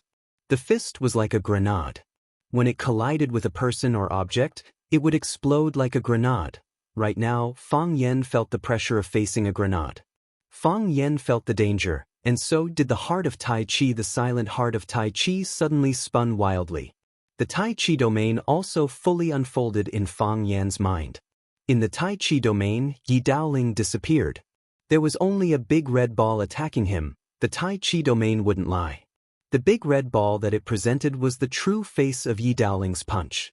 What the naked eye could see was a maze. White tiger swallows the moon. Yi Daoling's abdomen had a whimper. Yi Daoling opened his mouth and roared. Yi Daoling was like an adult tiger, wanting to destroy the moon of Fang Yan with one punch. Fang Yan stood in place, his feet apart, his hands stretched out naturally, and kept drawing circles in front of him. One circle connected to another, and countless circles turned into a chi core. This chi core was like a tornado, covering Yi Daoling, who was pouncing at him. Yi Daoling's body was shrouded by the tornado, and then he disappeared. Crackle crackle, a loud explosion and the roar of a tiger came from the tornado. A dazzling white light flashed. The white light cut through the dark night of the small courtyard and the silence of Swallow Dock. It was like a searchlight rising into the sky, shining so brightly that people couldn't open their eyes. The wind swept the fallen leaves, and the dust flew. The world changed color, and the bright moon shone brightly. Hiss! A hole was torn in the tornado, and Yi Daoling's body rushed out from that hole. The hole created by the tornado naturally couldn't maintain the integrity of this domain. Boom! The tornado burst open. The wind swept in all directions, and the gatekeeper Yi Laosen was blown down by the strong wind. His body rolled several times on the ground. The biggest gust of wind hit the century-old vermilion door of the Yi family's old residence. There was a loud crack, and a big hole appeared on the door. Creak creak. The door on the left shook violently for a few times, and then fell to the ground with a bang. The door of the Yi family's old residence was actually knocked down by the tornado energy released by Fang Yan. Yi Daoling's body soared in the air, and he charged forward rapidly. Clang! His feet trod on the bluestone tiles. The bluestone tiles couldn't bear the great power that came with his body, and with a loud cracking noise, the tiles caved in, just like two pieces of tofu being crushed by someone's foot. Yi Daoling's hair was messy, and his clothes were torn into pieces. Wounds appeared on his face, and blood was oozing out. Yi Daoling's pupils were filled with red veins, and he stared at Fang Yan without blinking. There was some doubt, but more of an uncontrollable anger. Hearing the commotion outside, the Yi family all turned on the lights, and many people rushed to the small courtyard. Yi Daolin's expression was slightly angry, but he didn't say anything to Fang Yan. Since Yi Daoling had appeared as the big brother, he wasn't in a hurry to express his attitude. Yi Daoling's other juniors had ugly expressions. Fang Yan's actions were seen as provocation by them. Fang Yan, are you crazy? You came to smash our door in the middle of the night? Yi Daoyi stared at Fang Yan with an unfriendly expression and shouted in a low voice. Fang Yan, what are you dash? Yi Daoyi originally wanted to scold Fang Yan, but thinking of the relationship between Fang Yan and Sister Wen Nua, he stomped his feet and said, Why did you come to the Yi family so late at night? Yi Fengsheng was shocked to see the fallen door. The Yi family had been standing for thousands of years, and had been despised, trampled, and stepped on countless times. However, it was the first time the door was torn down like tonight. Yi Fengsheng moved his fat butt and jogged in front of Fang Yan.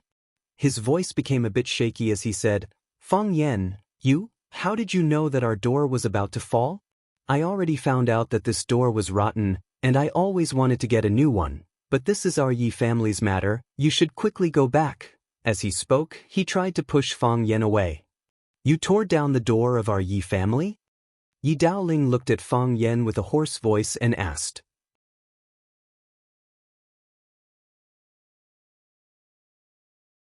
Chapter 660. The ancients often said, Bring glory to the family. For the people of Wuxia, the door had a rich and colorful meaning. The door represented dignity, power, and the face of a man and a family. No matter in any dynasty or era, no matter if it was a powerful person or a commoner in the countryside, tearing down the door was a taboo. It was not much different from digging up someone's ancestral grave. Of course, it was a little exaggerated. But if someone dared to go to someone's house and tear down the door, it was easy to irritate them and cause a fierce conflict. In the end, the problem could be solved by force. Except for the city management. Since he understood the heart of Tai Chi, Fang Yan's sixth sense was especially sharp. He was very sensitive to everything around him. Fang Yan suddenly felt uneasy. Subconsciously, he sensed that this feeling had something to do with Yi Ro. Yi Ro was cultivating in seclusion at this time. As far as he knew, Yi Rou suddenly went into seclusion this time mainly because she felt that the opportunity was approaching and the opportunity to break through was right in front of her. Yi Rou had been practicing martial arts since she was a child. She had entered the Dao-seeking stage when she was still a minor. She shocked the entire inner Jianghu and was called the first master of the younger generation in the inner Jianghu. It should be known that there were many elites in the inner Jianghu, and there were countless outstanding young people. Not to mention the young talents like Fang Yan, Bai Xiu, and Bailey Lu in Swallow Dock. The disciples of some famous masters outside were also very outstanding. Not to mention those in the 72 sects in the south who practiced fist techniques. Several young people in the 11 sects in the north who practiced leg techniques also entered the public sight. Their achievements were praised by the older generation. Fang Yan had understood the heart of Tai Chi when he was 20 years old. He was the most outstanding successor of Fang family Tai Chi in the past 100 years, except for the old drunkard. He was the proudest successor of Tai Chi, except for the old drunkard. However, even a genius like Fang Yan was firmly suppressed by Yi Rou, which showed how powerful and domineering Yi Rou was. 3 years ago, Yi Rou broke through again and became the second youngest master to enter the Dao-seeking stage in the inner Jianghu. The first young guy was called Xiong Feihu. He entered the Dao-seeking stage at the age of 21, which was an achievement that many people could not achieve in their lifetime. Therefore, he was nicknamed Monster. Until now, he was still a legend in the inner river. It's just that he was born in the northern border, grew up in the northern border, and learned some sinister and vicious martial arts. His character was eccentric, and he almost never interacted with people. Fang Yan had only heard of his name and had never seen him in person. Fang Yan just wanted to see Yi Rou. He just wanted to make sure that his girlfriend was safe.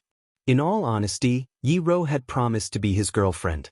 They had walked hand in hand on the path outside the village countless times. He even wanted to kiss Yi Rou when she was not paying attention. It turned out that Yi Rou had never been unguarded against him. Every time Fang Yan's mouth approached her, she would always be able to slap Fang Yan away in time or kick Fang Yan to the ground. Sometimes, Fang Yan would think that Yi Rou agreed to be his girlfriend because she could hit him easily. No other man could give her such a strong sense of accomplishment. Later, he tried very hard to throw such thoughts out of his mind. Because he felt that it was disrespectful to him. How could I accidentally tear down someone's door? Fang Yan also had a headache. It seemed that things were getting more and more complicated and difficult to deal with. Fang Yan looked at Yi Daoling and said, "I didn't tear it down." "If you didn't tear it down, then did I tear it down?" Yi Daoling sneered. "Third uncle, you did," Fang Yan said with a serious face. This kind of thing couldn't be admitted even if he died.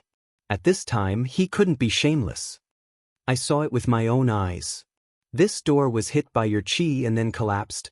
Third uncle, you have to touch your conscience when you speak," Fang Yan said solemnly. "I just want to see your gentle side, but third uncle insisted that I compete with you.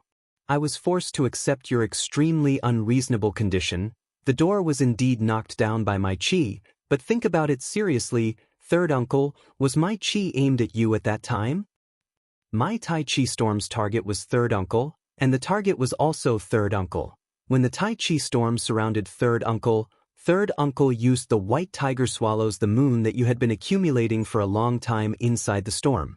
Third uncle is good at martial arts and forcibly tore a hole in my Tai Chi storm. However, because you used too much force in the Tai Chi storm, it caused the Tai Chi storm to explode, the domain disappeared, and the Chi leaked out. This caused the Yi family's door to be destroyed. I know third uncle didn't do it on purpose. You just wanted to change the old house's door, right?" "Yes." "That's right," Yi Fengsheng echoed on the side. "I said it before, Yi family should change to a more imposing door." "Shut up." Yi Daoling glared at Yi Fengsheng and shouted angrily. He knew that Yi Fengsheng and Fang Yan had a very good relationship. This kid still dared to help an outsider in front of him. It really made him angry. Yi Fengsheng was extremely afraid of Yi Daoling. After being scolded, he gave Fang Yan a look, indicating that he should quickly slip away and not take this kind of trouble on himself. If the Yi family was serious about the matter of tearing down the door, even if it was brought to Sir, the Yi family would still be in the right.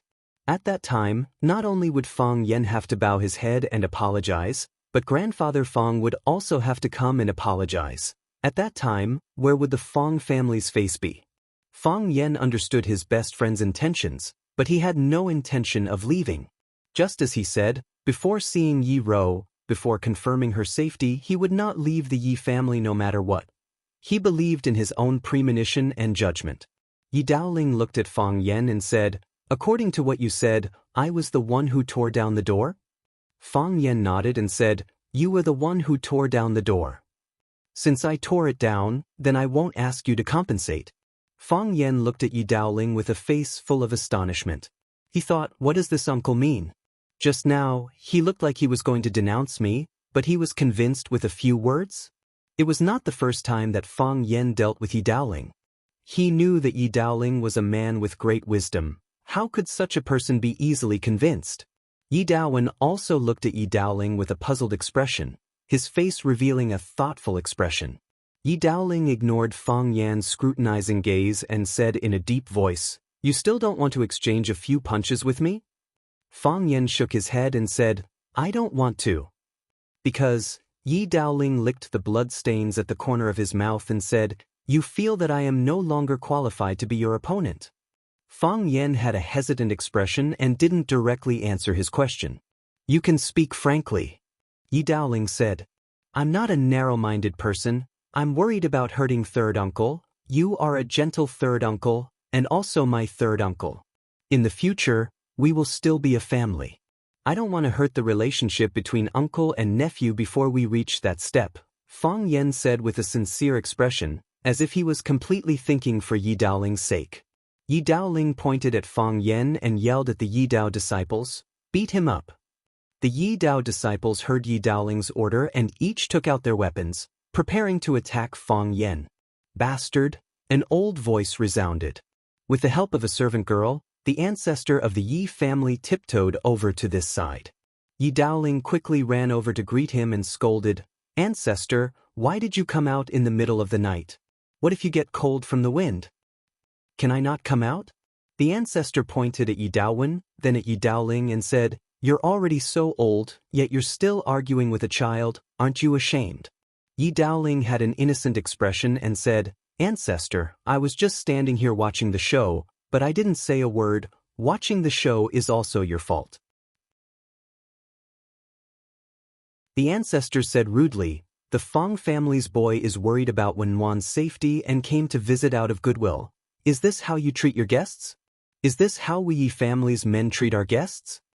Yi Daoling knew that the ancestor was difficult to deal with, but he still braced himself and said, "Ancestor, Fang Yen doesn't have any good intentions. Letting him visit Wenwan is like a weasel paying a visit to a chicken. Pa, you're the weasel paying a visit to a chicken? I feel that the Fang family's boy is kind." The ancestor looked at Fang Yen and asked, "Fang Yen, are you sure Wenwan is in trouble?"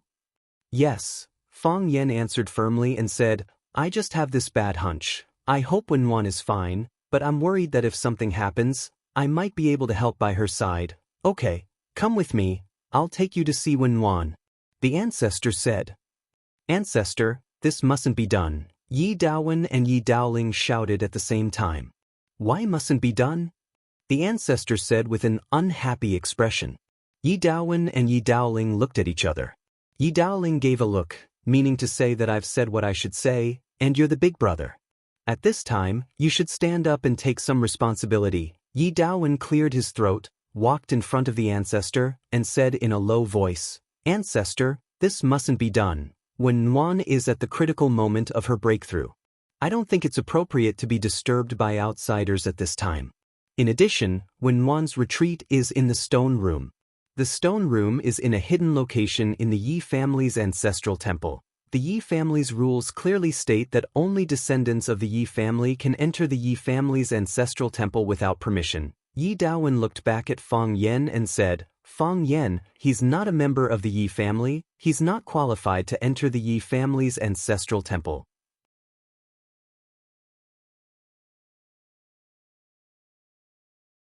Chapter 661. Those who were not men of the Yi family could not enter the Yi family's ancestral hall. Not only did the Yi family have such a rule, but other families in Swallow Dock also had it. The Fong family also had it.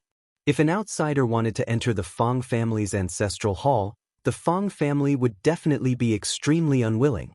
Some strict families even had the rule that women could not enter the ancestral hall because, in their view, women would eventually marry into other families. This rule was too disrespectful to women. Back then, the Thousand Leaves division died in battle in Swallow Dock. Not to mention placing the memorial tablet in the Fong family's ancestral hall, it was impossible to even find a cemetery in Swallow Dock. Fortunately, the old drunkard Mo Qingdi took the initiative to offer his cemetery, and the many heroes of Swallow Dock maintained respect for the actions of the Thousand Leaves division, so he was buried peacefully.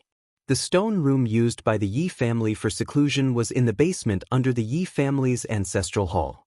He had already heard this information from his friend Yi Fengxing. Yi Daowen didn't lie to him on this point. Fang Yan understood the difficulties of Yi Daowen and Yi Daoling. Because if this happened in his family, grandfather would also be in a difficult position, right? It was also because of this reason that Fang Yan spent so much time with Yi Daoling at the door. If he didn't waste so much time, he would have rushed in and hugged Yi Ro in his arms, or rather, Yi Ro hugged him in her arms.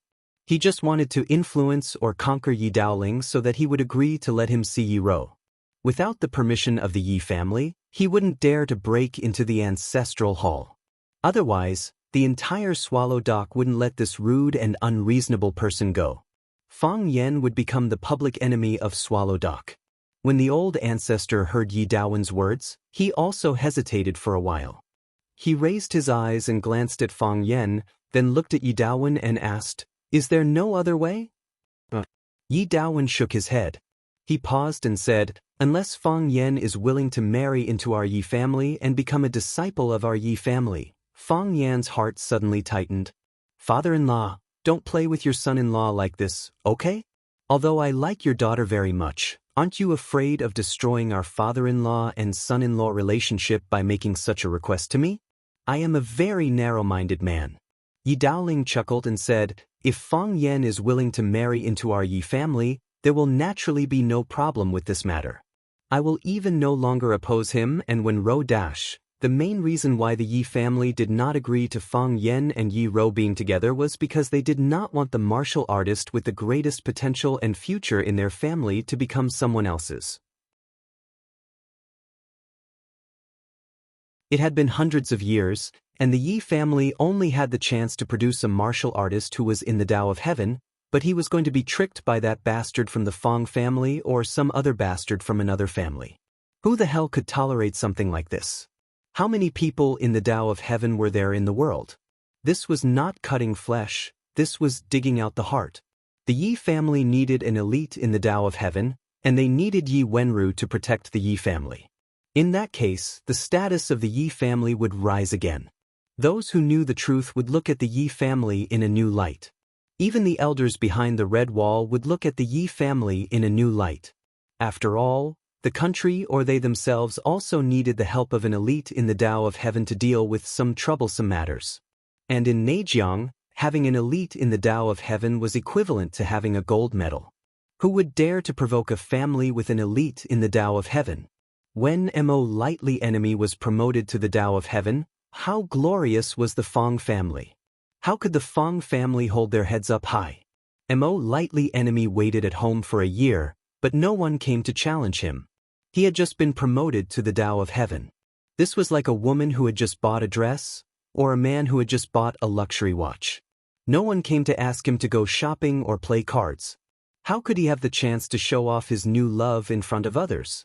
Therefore, Mo Qingdi conquered the world alone with his sword, killing in all directions. It was also during that period that Mo Qingdi killed his way overseas and fought against the 36 islands of the East Ocean. He won every battle he fought. It was only when he encountered the Thousand Leaves army that he wasted some time. If Fang Yan and Yi Ro got married, Yi Ro would naturally marry into the Fong family. In that case, would Yi Ro belong to the Fong family or the Yi family? If she belonged to the Fang family, then the Yi family's expectations would naturally be disappointed. The Yi family's strength would be greatly reduced. The Yi family's meticulous nurturing and care. People outside could fight fiercely for a house or a car. These families could do anything for an elite in the Tao of Heaven. Think about it, Yi Ro, who had broken through the obstacles and entered the Tao of Heaven, could become another lightly enemy. She could become a black dragon, a divine dragon, an existence even more terrifying than them. Such a talent, even countries were fighting over him, not to mention small families like theirs. Yi Daoling was a politician. Politicians cared about gains and losses the most. In his heart, Fang Yan was also a first-class talent. It could even be said that he was the most outstanding young man he had ever seen. If he was a member of the Yi family, Yi Daoling would wake up laughing even in his dreams. However, he was a member of the Fang family.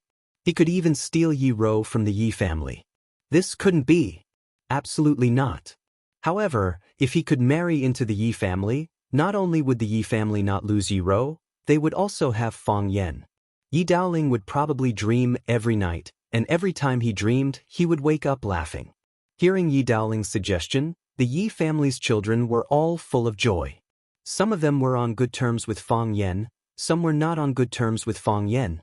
However, no matter if they liked Fang Yan or hated Fang Yan, they had to admit Fang Yan's value. He was the #1 male maniac in Swallow Fort. Even Bai Xiu was killed by him. Even Yi Fengxing, the simple-minded fellow, couldn't help but grin. He thought to himself, my brother is indeed not an ordinary person. In order to win Fang Yan over, first uncle and third uncle both agreed to his marriage with my sister. However, after thinking about it, he felt that something was wrong. If Fang Yan married into the Yi family, then, what about the Fang family? The Fang family was not as big and prosperous as the Yi family. Their Fang family only had one son, Fang Yan. If Fang Yan became a member of the Yi family, then the Fang family would be cut off. Not good. This is not good. Yi Fengxing shook his head and sighed in his heart. The old ancestor looked at Fang Yan and said, Fang Yan, what do you say? Are you going to enter the ancestral hall or not? Do you want to see Ro Ro or not?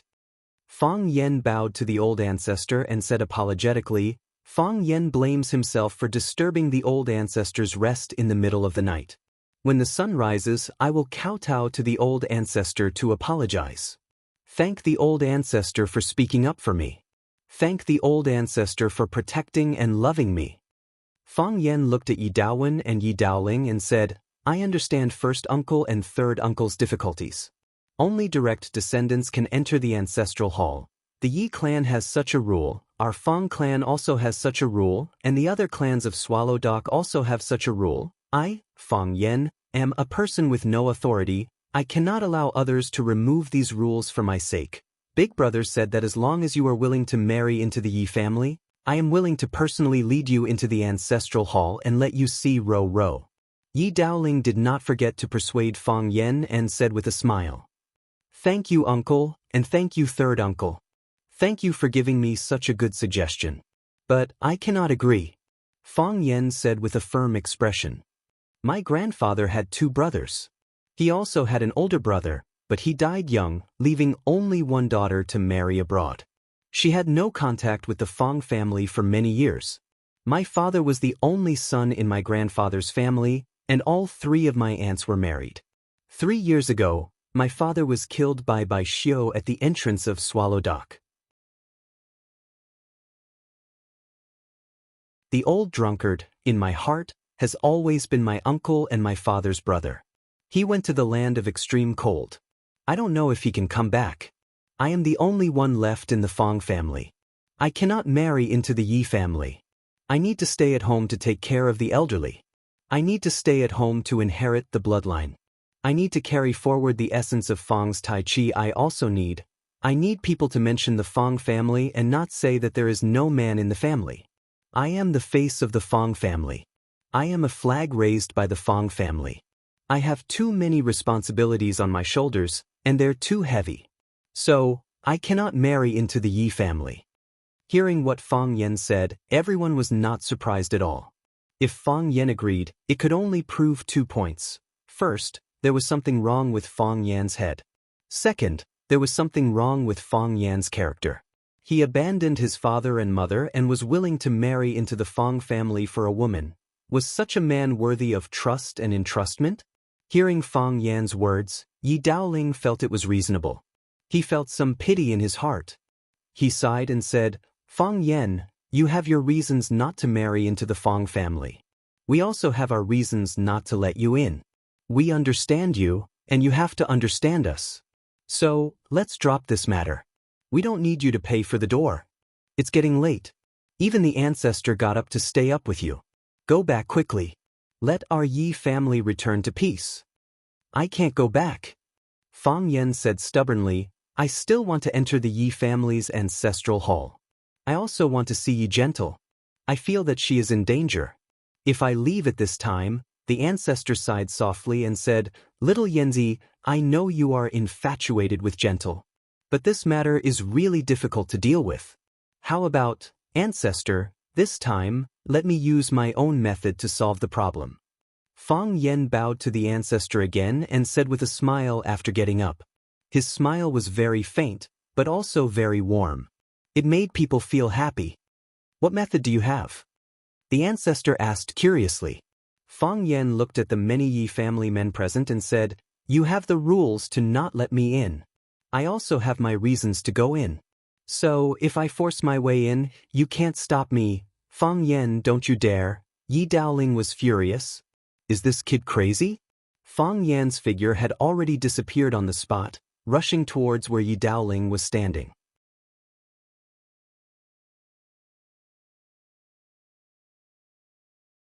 Chapter 662. Fang Yan was a scholar, and scholars like to reason with people. Convincing people with reason or clothes. Fighting and killing were what barbarians did. Of course, this was under the condition that he could reason with them. If he couldn't reason with them, then he could only choose to use his fists. Fang Yan really despised himself at this time. He felt like a barbarian. His body swooped down and charged in Yi Daoling's direction. Why did he choose Yi Daoling? Because Yi Daoling was completely unprepared, and in the process of fighting just now, he had roughly figured out Yi Daoling's martial arts. Most importantly, Yi Daoling had an inner demon towards him. This was human nature. When people faced people who were stronger than them or had beaten them, they would always feel a little unconfident. Because he had already lost, he still subconsciously felt that he was inferior to others. Yi Daoling was indeed unprepared. Not only was he unprepared, but Yi Daowen and the other Yi family juniors were also unprepared. None of them thought that Fang Yan would dare to make such an irrational choice in front of more than half of the Yi family's men. Breaking into the Yi family's gate at night, entering the Yi family's ancestral hall, and challenging more than 20 men of the Yi family by himself, did he not want to live? You're going too far. Hearing Fang Yan's words, Yi Daowen's expression was extremely ugly. Yi Daowen really didn't like this arrogant and despotic guy at all. What should a young man be like? Humble, low-key, polite, and gentle. Just like a piece of high-quality unpolished jade, it looked simple on the outside, but once the outer skin was cut open, one would find that the inside was overflowing with color. In comparison, Yi Daowen liked Bai Xiu more. Even though Bai Xiu had already been killed by Fang Yan. Fang Yan was a diamond. It looked like it was shining with golden light, but most of the time, diamonds could hurt people. Yi Daowen had heard some things about Fang Yan and Yi Rou, and knew that this pair of youngsters had been very close recently. He didn't know what magic Fang Yan used, but it actually made his daughter, who had always hated him, change her attitude towards him. Of course, that was just a rumor. As a father, he didn't want to meddle too much in the affairs of the young. Yi Rou was very young and so was Fang Yan. If Fang Yan wanted to marry Yi Daowen's daughter, then he would have to obtain the consent of the Yi clan. However, Fang Yan broke into the Yi family at night for Yi Rou, which made him, as her father, feel all kinds of emotions. Fang Yan. The young men of the Yi family were so angry that their faces turned green. What do you mean by, you can't stop me? Do you think the Yi clan is dead? Fang Yan, you arrogant guy. Yizi clenched her fists, her face flushed with anger. Because of her sister, Yi Wenru, she also loved Fang Yan. However, she was a member of the Yi family after all. After hearing Fang Yan's words, how could she not be angry? Big brother, you can't do this. Yi Fengxing was so shocked that his eyeballs were about to fall out. Was this kid crazy? Even if your strength is not bad, even if the Yi family really can't stop you, don't say it on the spot, right? Don't hit people in the face, understand? Fang Yan, you barbarian. Before Yi Daoling could say a word of insult, Fang Yan had already punched towards his face. Yi Daoling swallowed the words that were about to come out of his mouth. He filled his palm and punched towards Fang Yan's fist. If it was a head-on fight, the Yi family's fierce tiger fist wouldn't be afraid of anyone. They were afraid of those who played Tai Chi. They talked about using softness to overcome hardness. They paid attention to what was fake and what was real. You punched for a long time, but you couldn't even touch the corner of the other person's clothes. When the other person took the opportunity to hit you, it was quite painful, and the injuries were all important internal organs. Yi Daoling thought that Fang Yan didn't dare to fight head-on with him. He thought that Fang Yan's punch was a bluff to attract his attention. When he punched out in defense, Fang Yan would change his move. The smile on Fang Yan's face became wider. He opened his mouth slightly as if he was saying something. Because Fang Yan's speed was too fast and there was the sound of wind in his ears, Yi Daoling couldn't understand what he was saying. Can't get up. Yi Daoling heard the word, can't get up. What can't get up? Is he mocking me for not being able to get up? Yi Daoling's eyes broke through, and his hair stood on end. Fang Yan didn't retract his fist, nor did he change his move. He was really throwing a punch at his own fist. Is he going to fight head-on with me? Yi Daoling's fist was burning in pain. Yi Daoling felt a powerful force pressing towards his fist. It was a serious blow to his self-esteem. The Yi family's fierce tiger fist was famous for being hard and fierce. If it was a hard fight, who would be afraid of who? Yi Daoling sank his energy into his dantian and quickly gathered all the strength in his body into his fist. More strength, more strength. He even used all of his strength to drink milk. Yi Daoling's fist became smaller and smaller, and finally turned into a fiery red ball, like a ripe tomato. White tiger swallows the moon. This was the strongest and fiercest punch of the ferocious tiger fist. It gathered all the energy in one's body into one fist, and with a single strike, it could destroy the heavens and earth. Of course, the creator of the ferocious tiger fist was just bragging. But the power was extremely strong. The Tai Chi storm created by Fang Yan with the help of the Tai Chi heart was punched open by his fist. This showed how extraordinary it was. Fang Yan did have the idea of fighting head-on. Although Tai Chi was about using softness to overcome hardness, there was also a type of Tai Chi that used hardness to overcome hardness. This was the so-called hard Tai Chi. This was the case in any field. When your strength reached the peak, everything would be under your control. Whether it was soft or hard, soft before hard, hard before soft, it all depended on a single thought. Drunken crane riding the wind. Fang Yan's body swayed left and right. It looked like he was going from one point to another. From point A to point B, there were no afterimages in the middle, and there were no illusions. This did not mean that drunken crane riding the wind was inferior to other footwork. On the contrary, drunken crane riding the wind was the most brilliant footwork Fang Yan had ever seen. Extreme speed did not leave a shadow because the shadow would disappear before it could appear. In the eyes of outsiders, Fang Yan's body swayed and he had already jumped in front of Yi Daoling. Fang Yan punched out. Their fists collided at a speed that was hard to see with the naked eye. Fang Yan's fist was white. The size and shape were completely normal. Yi Daoling's fist was red, like a ripe tomato or a lit red candle. Bang! Their fists collided. Their bodies did not move at all. Because of the powerful strength chi attached to the fist, when the strength chi was released, it naturally produced a strong suction force, causing their bodies to not only not be repelled, but instead be attracted to each other and stick to each other in a loving manner. However, this suction force was extremely short.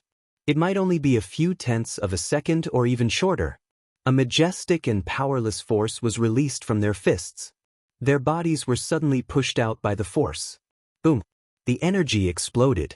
Fang Yan's body flew out and Yi Daoling's body also flew out. The energy contained in Yi Daoling's fist dissipated and his fist returned to its original state. Fang Yan finished releasing the energy in his fist and his body flew in the air. At this moment, something strange happened again. Yi Daoling's fist that had just returned to its original state turned fiery red again. In that instant he actually gathered a huge amount of power again.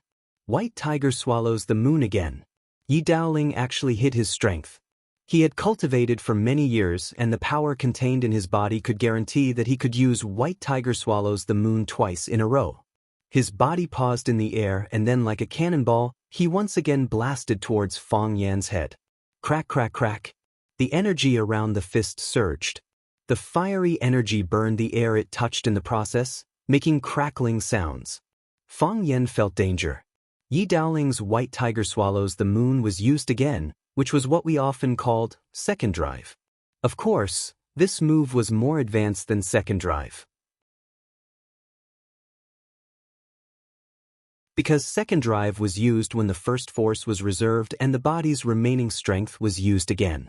The main purpose was to use it when fighting with others. The person who used this move was very powerful, vicious, and shameless. White tiger swallows the moon was used again after the first all-out attack. It was similar to exploding the small universe and burning the instinct of life. The heart of Tai Chi felt danger and quickly spun again. Once the Taiji domain was unleashed, everything in the world would become its subordinates. Fang Yan's body danced and spun in the air. His right hand clenched into a fist and collided with Yi Daoling's white tiger swallows the moon again. The punch was silent, no different from Immortal. You've been tricked. Yi Daoling's body was like a white tiger pouncing towards Fang Yan like a thunderbolt. Their fists collided again. Yi Daoling felt something was wrong the moment they made contact. Something was very wrong. His white tiger swallows the moon was a technique that used his body's strength to use the second force. This was his secret. It was an ultimate move that he rarely showed to the outside world. Other than a few people in the Yi family, no one else knew that he was this powerful. Hiding. As a wise politician, one must understand the principle of not using all one's strength and leaving one's strength to spare. Unlike those young people who showed all their strength and revealed all their trump cards to others. It was very dangerous. Young people must know how to hide. Fang Yan had just finished exchanging blows with him, so he should be in a state of emptiness, where he had used up all his strength and had yet to generate new strength. Why was he still able to give him so much pressure? Bang! Fang Yan's body stopped in midair, while Yi Daoling's body flew towards the ground like a ball that was knocked out. Clang! Yi Daoling's body fell heavily to the ground. The blue stone plate shattered into several pieces. Yi Daoling vomited blood. He looked at the night sky unwillingly and asked with grief and indignation, "How is this possible?"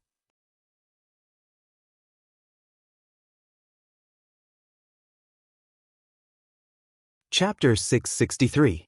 Fang Yan was a low-key man. He would never take the initiative to show off to others. For example, did he tell others that he had a beautiful girlfriend like Yi Wenro? He only took her to every corner of Swallow Dock that could be seen with the naked eye. What was helpless was that his kung fu was too amazing. Every breakthrough was earth-shattering. The 7 stars aligned and the sun and moon shone. The commotion was too big. Fang Yan couldn't hide it even if he wanted to. The light of Tai Chi opened up the Ren and Du meridians and all the shackles of the human body, allowing one's Qi to circulate endlessly in the body. His body was a closed circulatory system. After the old power was used up, new power would be produced. After the old Qi was used up, new Qi would be produced. For Fang Yan, there was never a time when he could use his Qi completely. Not to mention that Yi Daoling could only use white tiger swallowing the moon, even if he could use white tiger swallowing the moon, or white tiger swallowing the moon, it would be meaningless to him. For a normal person, the gap period between the old and new power didn't exist at all. He could exchange punches with Yi Daoling, and in the end, the strong would defeat the weak, Yi Daoling knew that Fang Yan had broken through again and knew that he had used the light of Tai Chi. However, what kind of miraculous kung fu was the light of Tai Chi, and what kind of state would appear after comprehending it? It was unfamiliar to Yi Daoling, and even to Fang Yan. This was because Fang Yan was walking on a completely different path compared to his predecessors. Yi Daoling was unwilling, but the rest of the Yi family were very discouraged. Among the 3 tigers of the Yi family, Yi Daoxian's kung fu was ranked first, Yi Daowen was ranked second, and Yi Daoling could only be ranked last. Being ranked last didn't mean that his kung fu wasn't brilliant. Because he was a politician, he used to be in charge of an office under the state minister, and he helped the state minister make suggestions for national policies. 3 years ago, Fang Yan forced Mr. Gong and forcefully helped Yi Daoling snatch an important position from the general family. He was now an important figure in the financial field of Wuxia, and could even affect the country's economy. In such a position, the workload every day was extremely heavy. It was indeed an extremely difficult task for him to achieve such achievements in martial arts while doing his job well. Yi Daoling was unwilling. He didn't understand why he would lose to that bastard. How did he use his strength twice in such a short period of time? Moreover, a fellow who learned Tai Chi actually used a head-on to beat him, an elder who had trained in the fierce tiger fist of the Yi for decades. Didn't he have any shame? Didn't he have any professional ethics? Fang Yan's attack was successful. Before his body landed on the ground, he was already dashing towards the inner courtyard. Yi, tiger, Yi, the disciples of the Yi clan were furious and wanted to chase after them. The instant, only said the Daoist. Although his voice was not loud, it was clearly heard by every disciple of the Yi family. Yan, king, to say he fu, to say is, fu, was do. He yen was how he. This kid dared to break into our family's ancestral hall. He is sincere to Wen. How many good men can a woman meet in her life? If you meet one, then marry him. Old ancestor, the old ancestor waved his hand and said, I'm old and won't live for more than a few years. I don't even know if I can make it through this winter. Your dad doesn't care about the family now. He has handed over nearly 100 members of the Yi family to you. You brothers have your own ideas and your own plans. I won't get involved in these things. Little Yanzi broke in himself. You can beat or scold him, it's up to you. But one thing, don't hurt my Wen. The Daoist glanced at Yi Daoling, who was lying on the ground, and snorted. You practiced for so many years, but you can't even beat a brat. Aren't you ashamed? Yi Daoling closed his eyes and pretended not to hear what the Daoist was saying. Yi, come back to sleep with me, the Daoist said. Yezi agreed and helped the old ancestor walk toward her room in the backyard.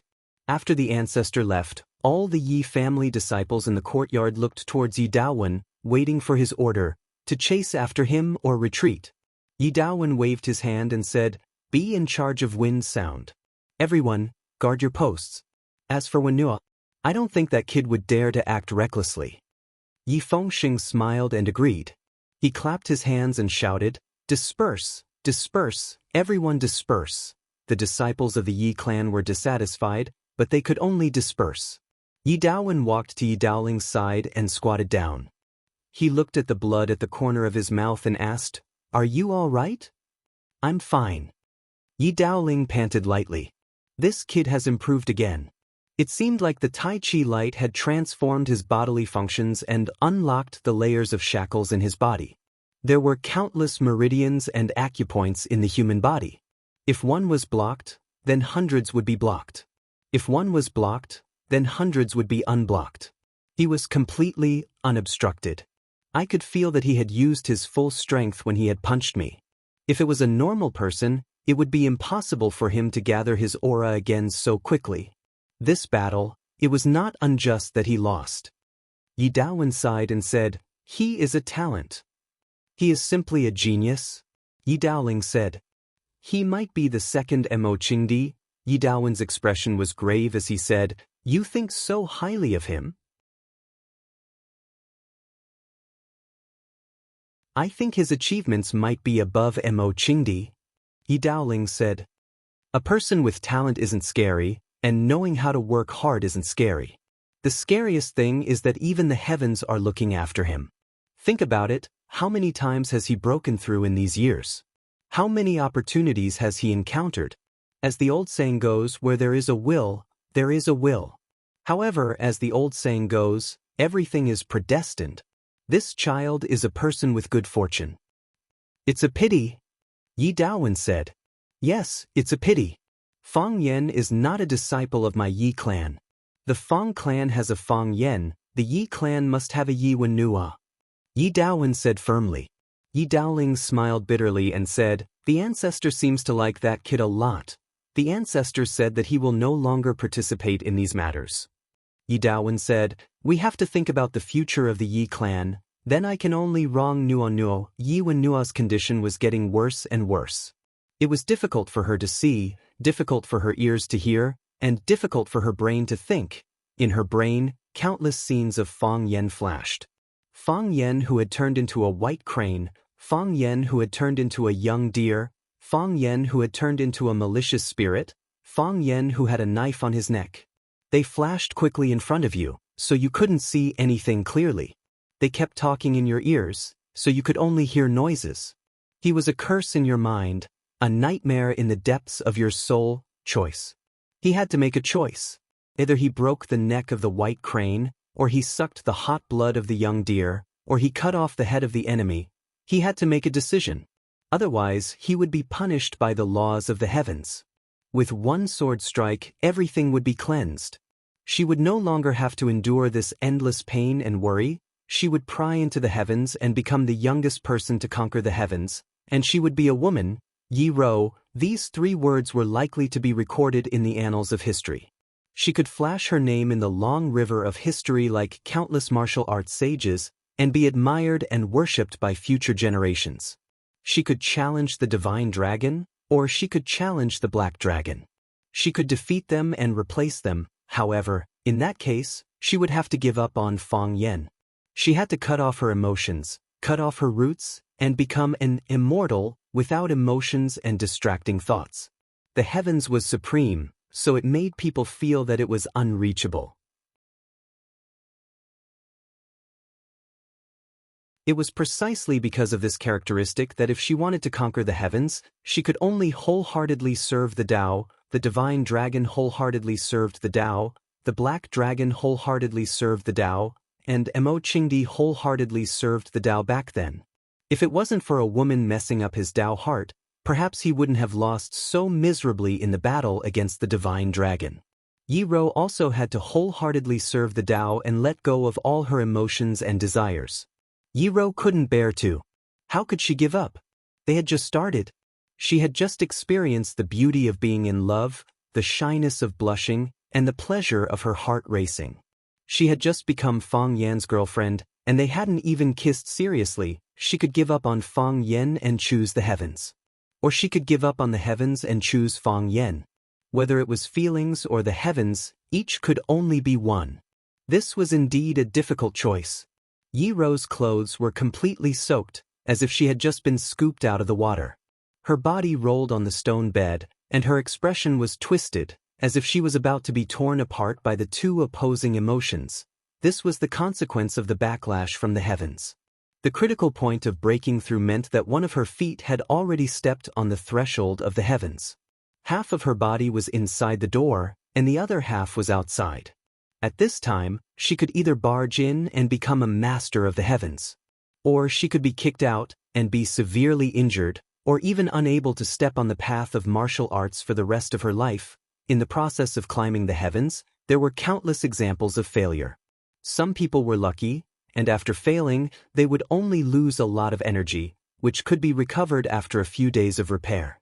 Some people were unlucky, and after failing, they became lunatics or idiots. Among them, there were some powerful people with outstanding talents. Because it was too painful to endure, the physical pain and mental torture kept urging people to make a decision. I can't. Yi Ro gritted her teeth and said. She couldn't cut off the love, and she didn't want to give up on Fang Yan. However, if she didn't make a choice, such a tearing would drive her crazy, and the sound that had almost become an invisible electric current would burn her brain. Bang! Yi Ro's body rolled down from the stone bed and fell on the floor that was also paved with stone. I can't kill. Yi Ro's voice was intermittent, and she even lost the strength to speak. I can't kill. The stone door was pushed open from the outside, and a figure with white hair rushed in.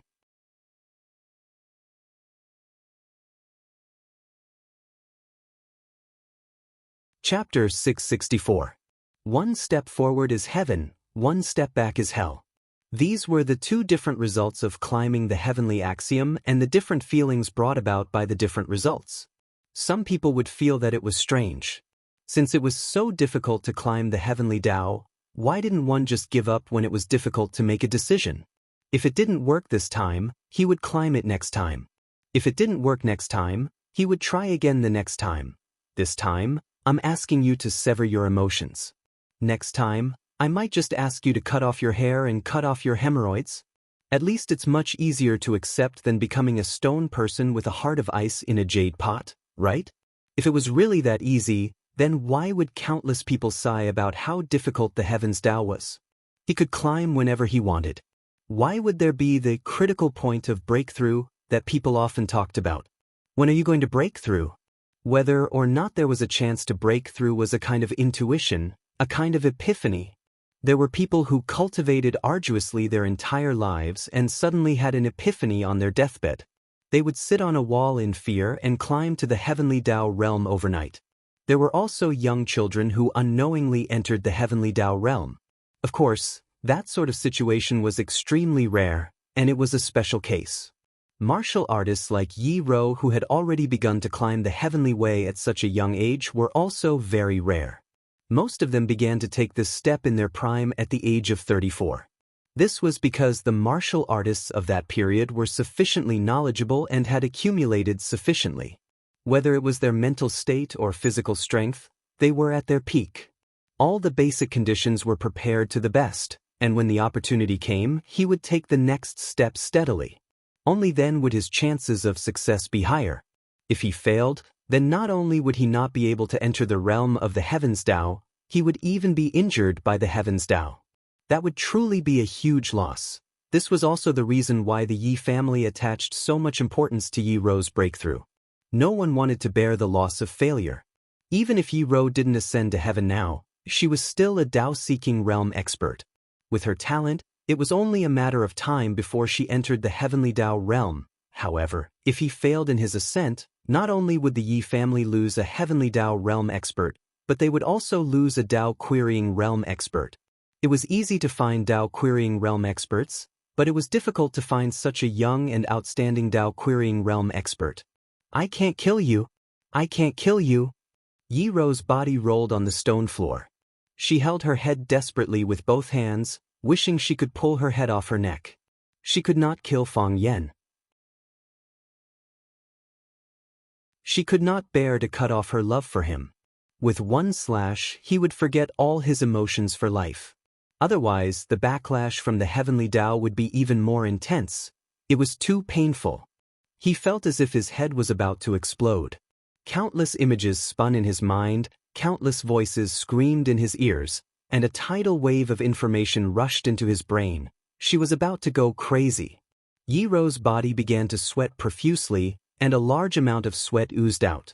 When the water in the body was completely discharged, it began to emit smoke. The smoke first dried up her clothes, then her body, turning her whole body red. She looked like a shrimp. When Fang Yan pushed open the stone door and barged in, he saw white smoke billowing in the room. The entire stone room was shrouded in smoke. Yi Ro! Fang Yan called out. The stone room was not big, and the thick smoke could not block his sharp eyes. Hearing the sound of rolling on the floor, he rushed over and picked Yi Ro up. Yi Ro! When Fang Yan's hand touched Yi Ro's body, he felt a burning sensation. It was like hugging a small sun. How hot was it? Even so, Fang Yan was still reluctant to put Yi Ro's body back on the floor. Yi Ro? Fang Yan called out Yi Ro's name loudly. Yi Ro, wake up? What's wrong with you? Her head was muddled, and she had gradually lost her sense of self. She just kept shouting words like, I can't kill you, over and over again to strengthen her belief, because she was worried that she would lose control of her actions after falling into chaos. Her eyes became darker and her head became heavier and heavier. She felt she was about to die, because her neck was choked by the malicious ghost that Fang Yan transformed into.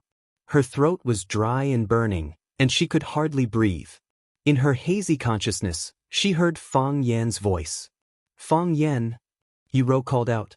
Her voice was hoarse, and blood oozed out of her mouth when she spoke.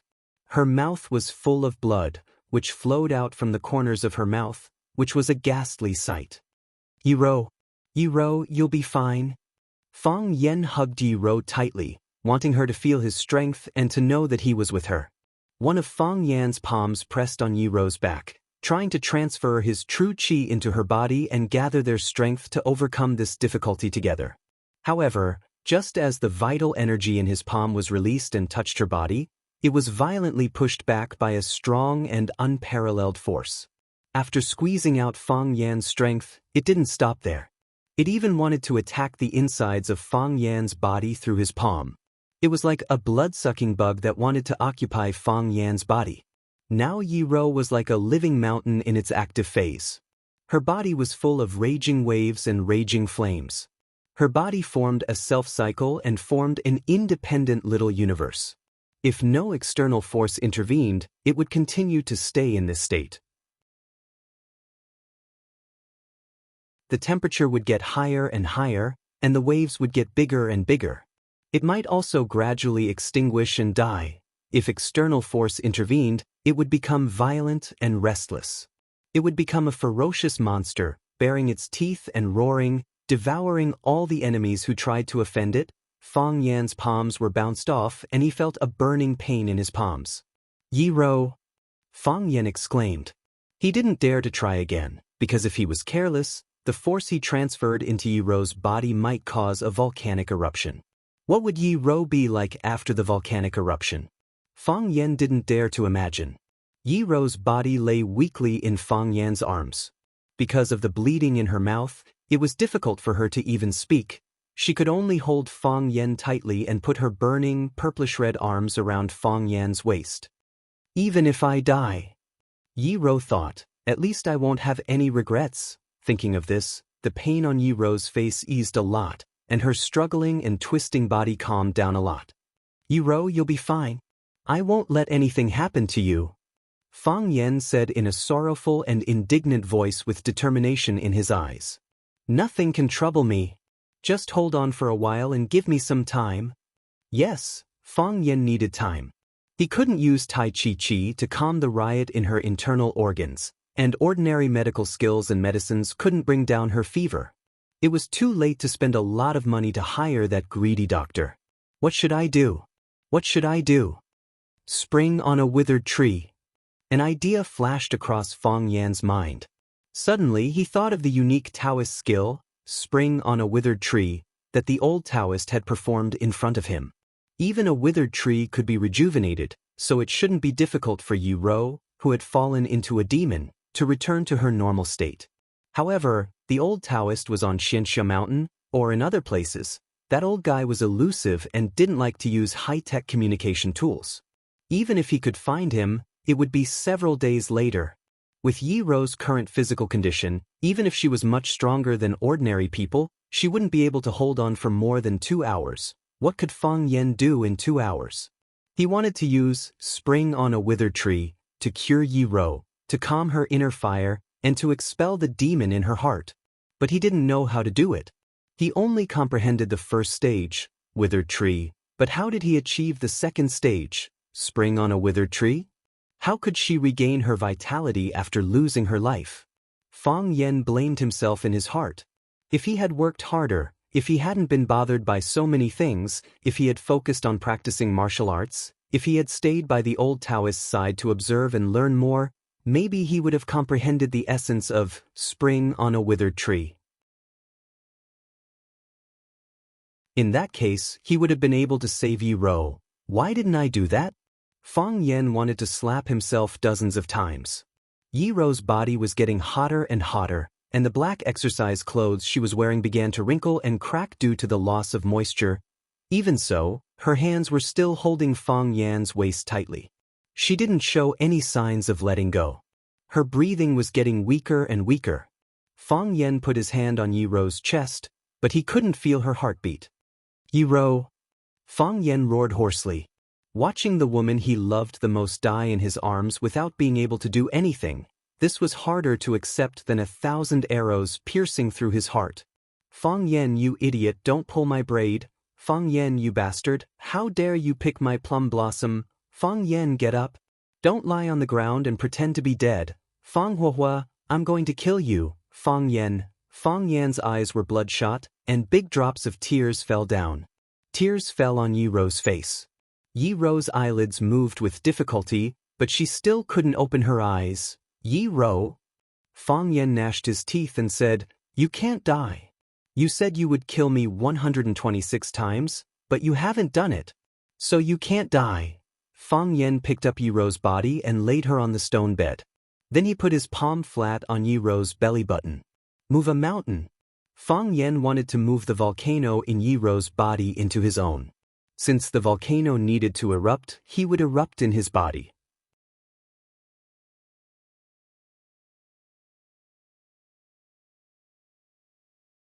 Chapter 665. Sharing Life and Death.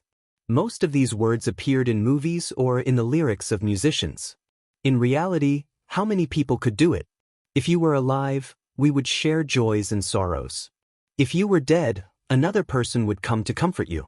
However, if you really loved someone, you would be willing to do anything for her, including sacrifice.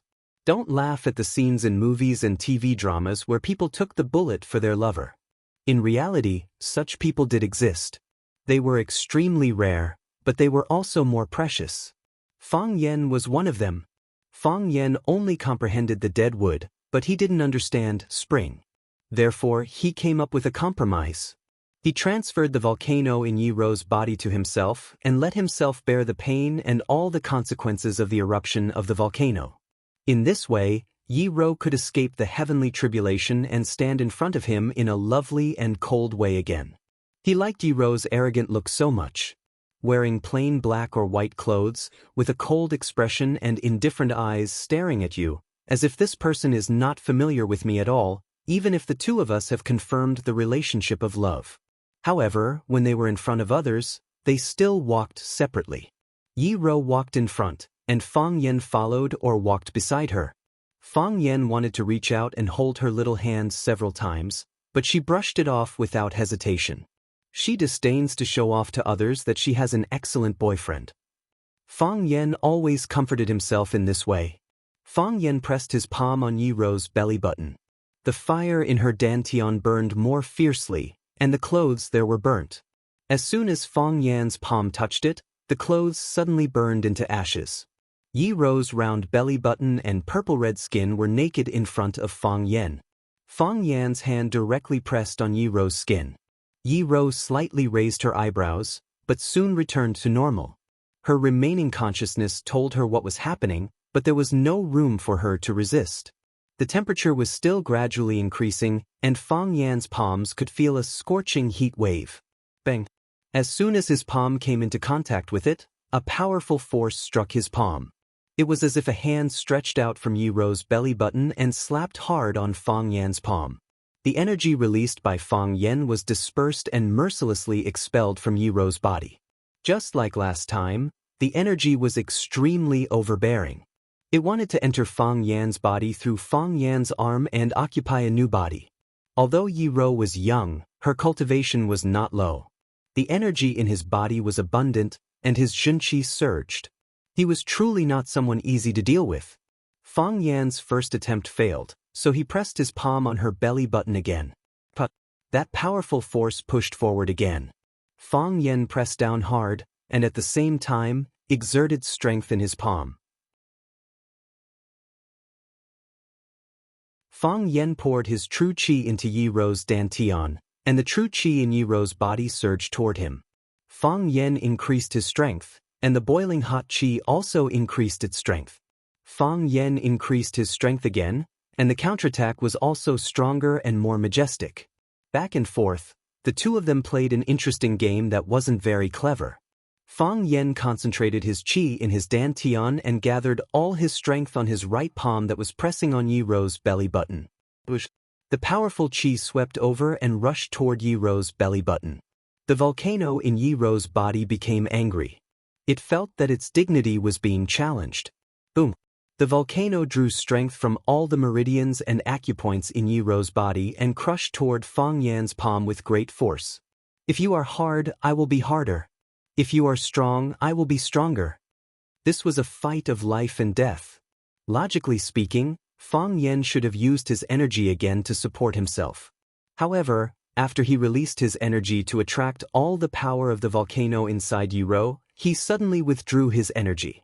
In an instant, he retracted the energy that he had released, and the huge energy roamed around his body. It was like a torrent of water, destroying his body organs without restraint. Ew! Fang Yan groaned and a stream of blood spurted out of the corner of his mouth.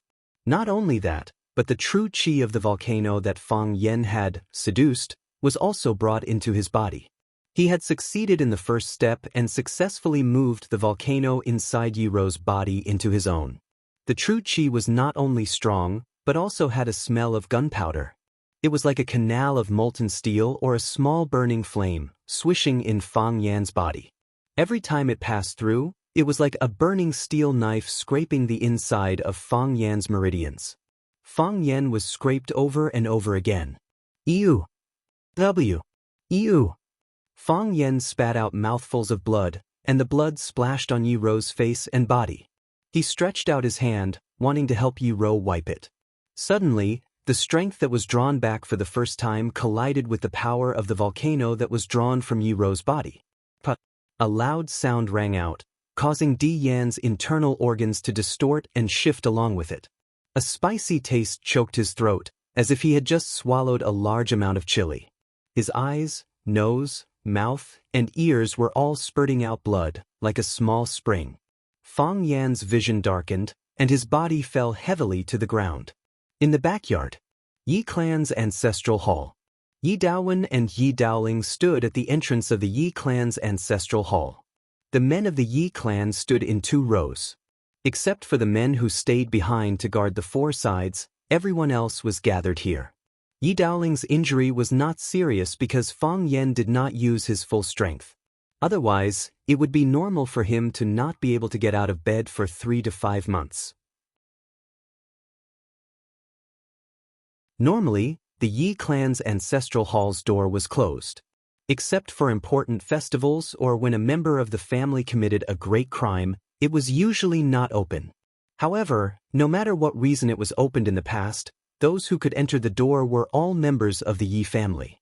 There had never been an exception to this. However, the Yi clan's ancestral hall was pushed open by an outsider today. Yi Daowen looked at the open door of the ancestral hall, and his face was so gloomy that water could be squeezed out. As the person in charge of the Yi clan and the guardian of the old house, he paid the most attention to these etiquette and rules. Fang Yan's behavior was very unruly. This kid, Yi Daowen said in a low voice, we must make him give our Yi clan an explanation. His explanation is useless. We must let the Fang family's old man personally give our family an explanation. Did anyone go to the Fang family to report? Someone from their family ran to our Yi clan and acted wildly. Is there no one who came out to deal with it? Big brother, this matter is not urgent. Yi Daoling advised. Let's look at the situation first. Things have already happened. What we need to think about now is how to deal with the aftermath. As for the blame and punishment, we can push it back. The most important thing now is, what is Wen Nua's current situation? Was it just like what Fang Yan had said? Did something happen to her during the process of breaking through? You and I both know Fang Yan. Although he is usually mischievous, he is not someone who speaks without thinking. 3 years ago, he brought a group of brats from Swallow Dock to force Mr. Gong and snatched such an important position for our Yi clan. Is this something that a hot-headed brat can do? Wen Nua will naturally be fine, Yi Daowen said firmly. He had unlimited confidence in his daughter. Wen Nua has a calm temperament. She has never failed in something she has decided on. Yi Daoling shook his head and said, "Big brother, other things are easy to say. However, the matter of seeking martial arts and seeking the Tao is indeed difficult to say. Those who can reach that step, which one of them is not a genius? What is the result? Didn't many people get into trouble? One wrong step will lead to a myriad of calamities. We have to be careful." Yi Daowen's expression became ugly and he shouted, "Yi Daoling, what are you thinking? Wen Nua's breakthrough is something that has hundreds of benefits and no harm to our Yi clan. Can't you think more positively?" "Big brother, I think too much positively, so I don't want anything to happen to Wen Nua. Now that Fang Yen has already barged in, should we go in and take a look?" "Of course we have to go in and take a look." Yi Daowen's anger had not subsided. He was not angry at what his brother said, but at Fang Yan's reckless behavior. Yi Wen Nua was his precious daughter and also a pillar of the Yi clan. If something went wrong because of Fang Yan's disturbance, then even chopping Fang Yan into pieces and feeding him to the fish would not be enough to vent his hatred. "Then let's go in and take a look," Yi Daoling said.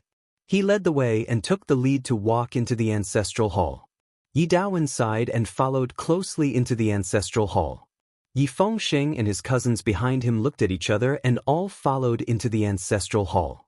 There was an offering table in the ancestral hall with the ancestral tablets of the Yi clan's ancestors on it. There were 3 bronze incense burners on the offering table. Turning the incense burner on the far left could activate the mechanism in the basement of the Yi clan.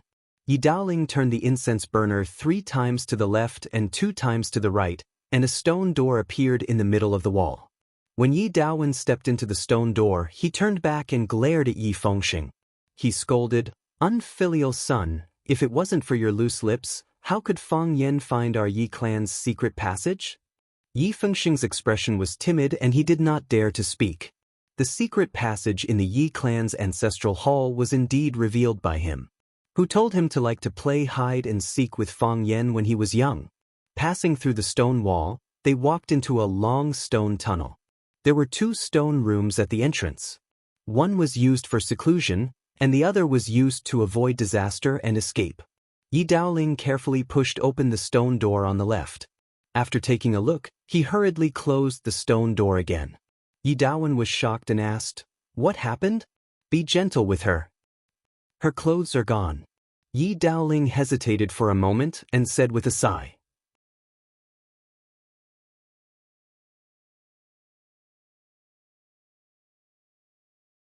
Chapter 666.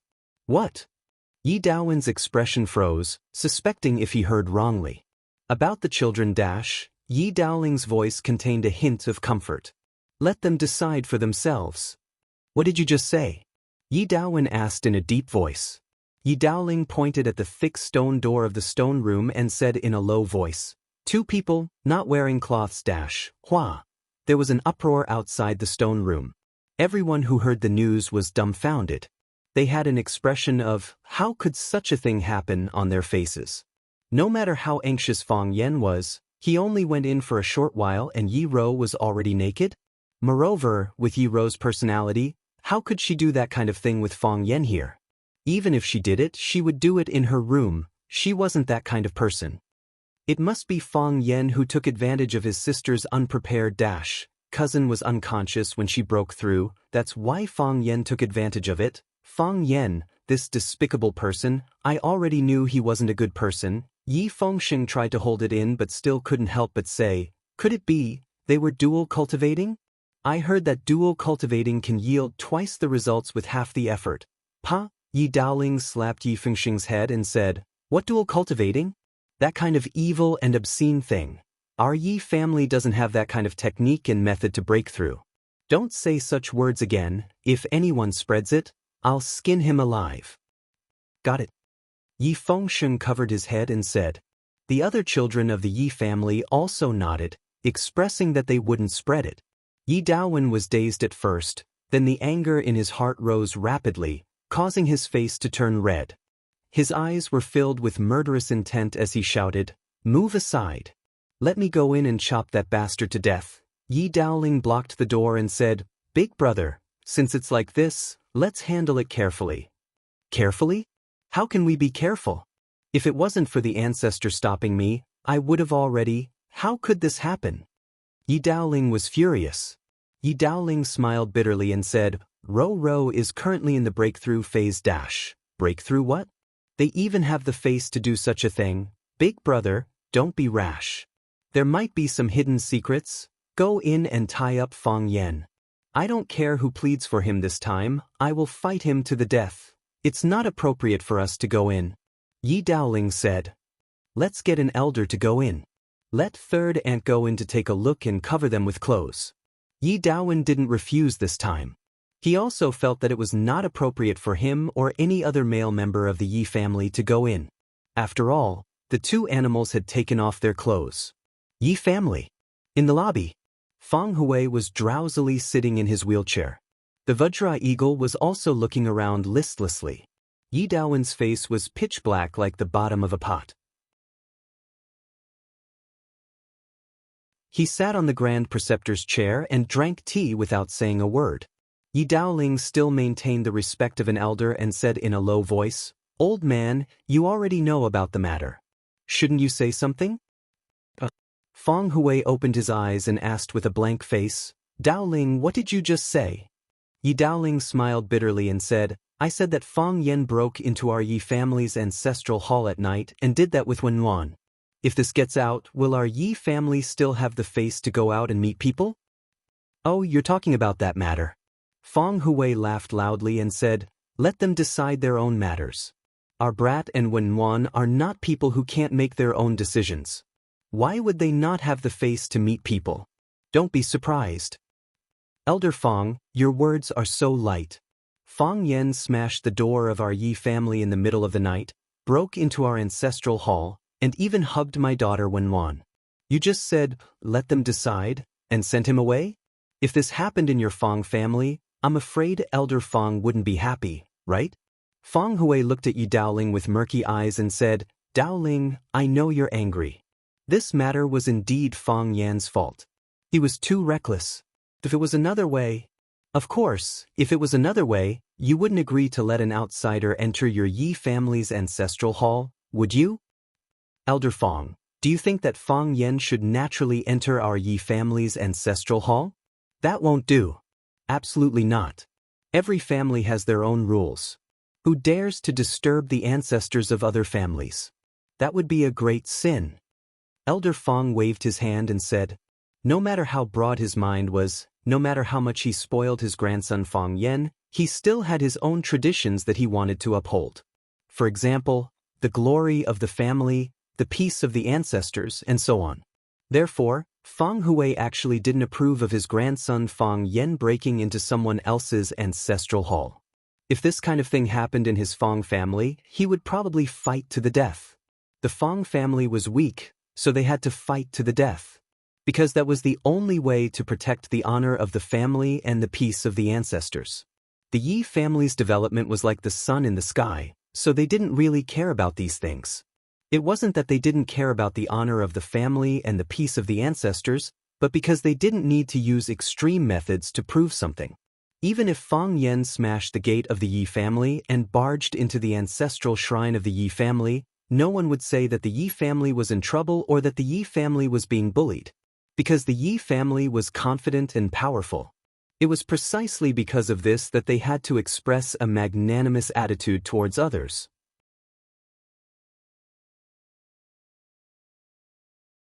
This was also the reason why the Yi family didn't go to the Fang family to denounce them, but instead asked someone to respectfully invite Elder Fang Hui over.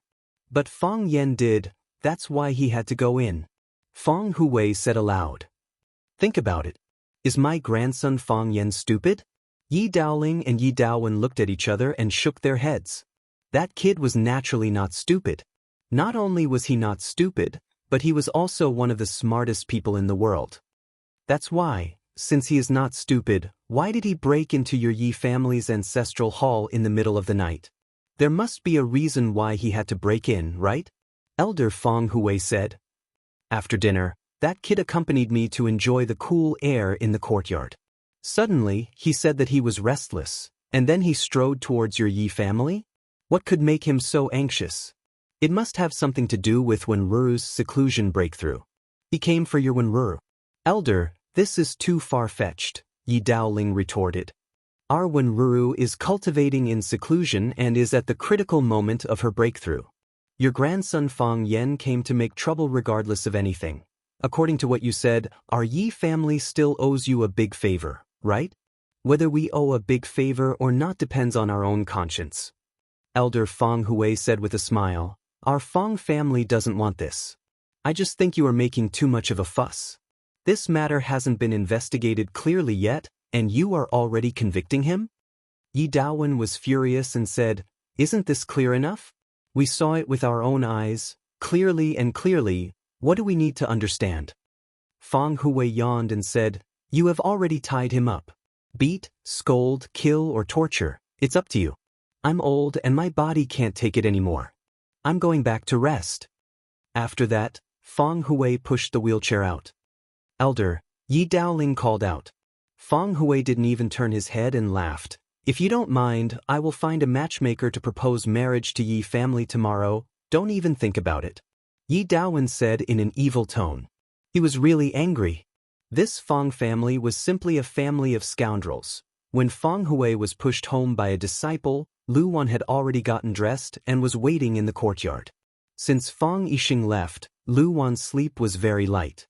She couldn't fall asleep anymore if there was any movement. Sometimes in her dreams, she dreamed that Fang Yan was bullied and chased by others. She would be very nervous.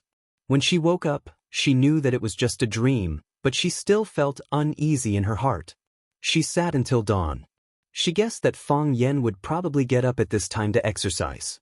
She would call him or send him a message, using some small topics that she had specially considered, such as the weather is going to change today, and he should pay attention to wearing more clothes.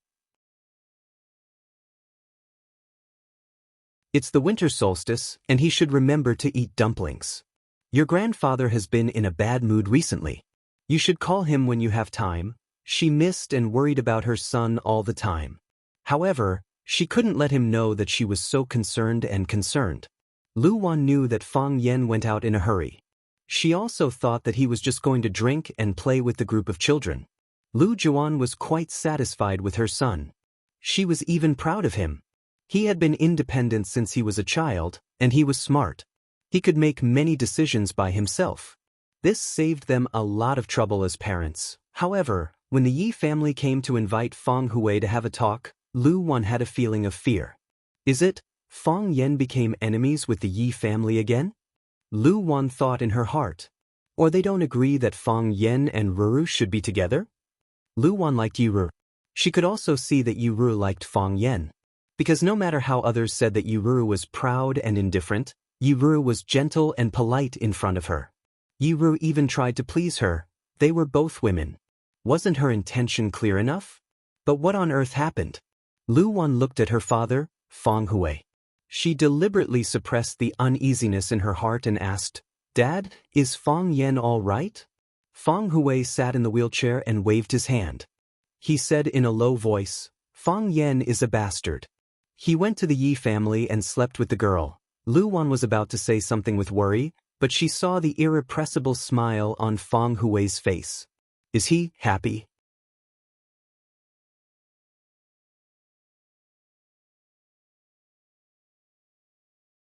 Chapter 667.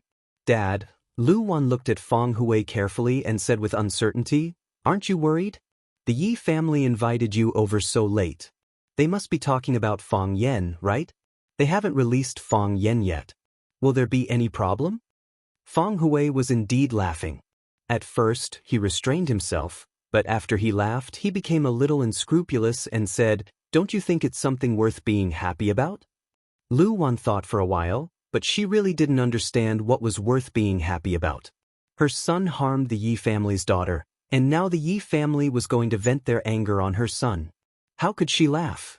Fang Yan and the Yi family's girl have been in love for a long time. Fang Yan likes that girl, and when one has taken care of our Fang family a lot these years.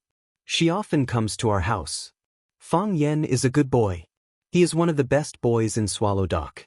In the whole Huaxia, There are only a few young people who can be better than my grandson.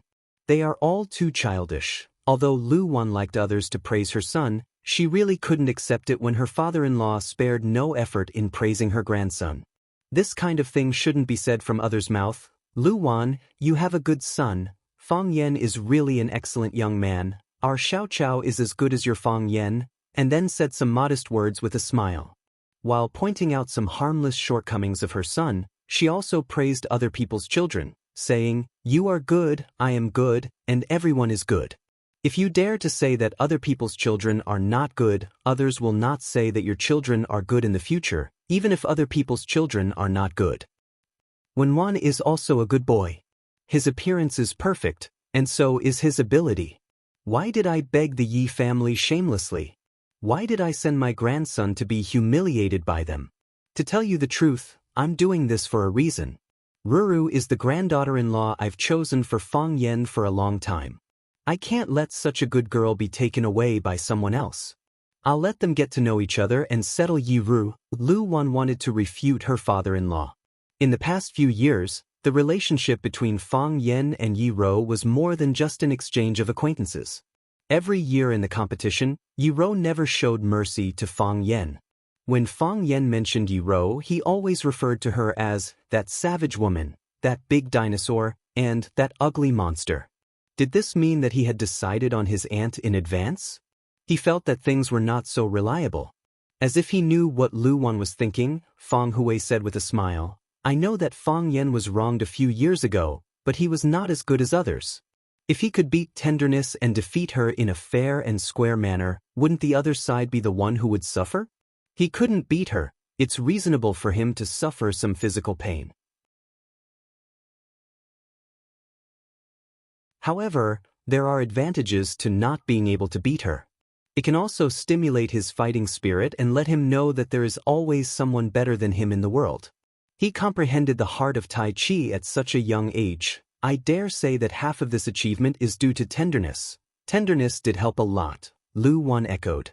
She was still uneasy in her heart and said, "But the thing in front of us, besides, Fang Yan is a boy. He didn't suffer any losses." Fang Hui said rudely. "If he has a child, he will be our Fang family's child. This kind of thing is not good for a woman's reputation." Lu Wan thought about the words in her mind.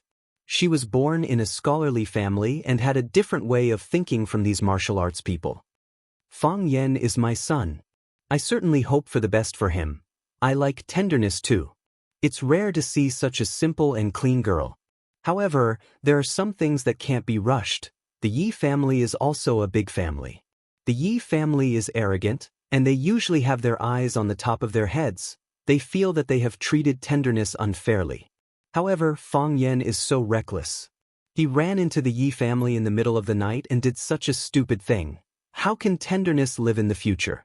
How can the Yi family raise their heads in the future? Even as a mother, I also feel ashamed." Lu Wan sighed and said, "Where is Fang Yan now? I'll go to the Yi family. This kind of thing has to be explained clearly to someone. This time, it's really us who let him down." Fang Hui looked at his daughter-in-law with a gratified face. She was gentle, wise, and generous. She didn't deliberately cater to him because of her father-in-law's authority. She had her own world in her heart.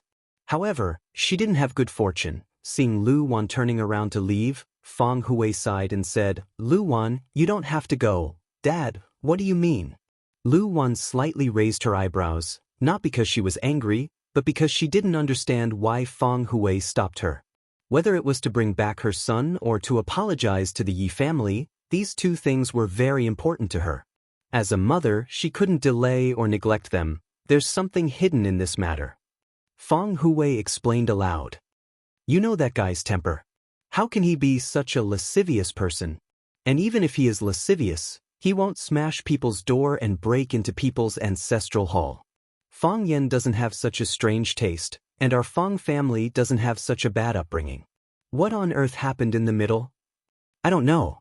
But I think it's for the good of the Yi family's girl. They now have a misunderstanding about Fang Yan and want to get rid of the evil for the people. At this time, no matter what we say, they won't believe it. Then, when the truth comes out, they will come to apologize themselves. Dad, Lu Wan was even more worried and said, "They are angry now."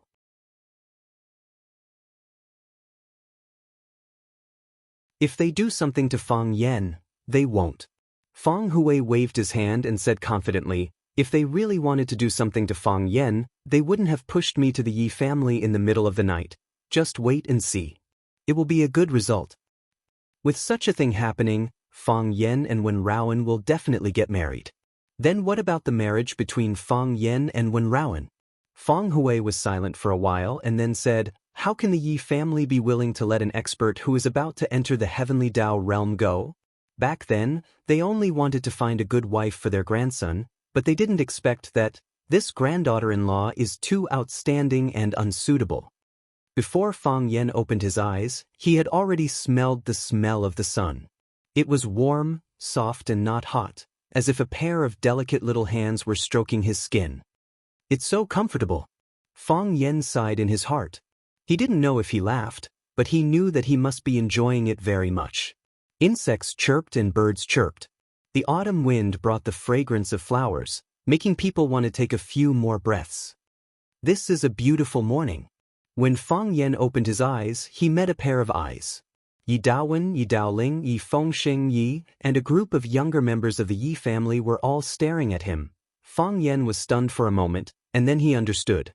Yi Raoan was in danger when she was breaking through the heavenly Dao, and he was not afraid of sacrificing himself to save her. What kind of person was Yi Raoan? She was the most promising and most popular junior in the Yi family. She was Yi Daowen's daughter, Yi Daoling's niece, and a representative figure of the Yi family's rise on the path of martial arts. There were countless obvious and hidden benefits, and the Yi family didn't want anything to happen to Yi Raoan. However, when he had a premonition that when Raoan was in trouble and came to her rescue, he encountered all kinds of humiliation and obstruction.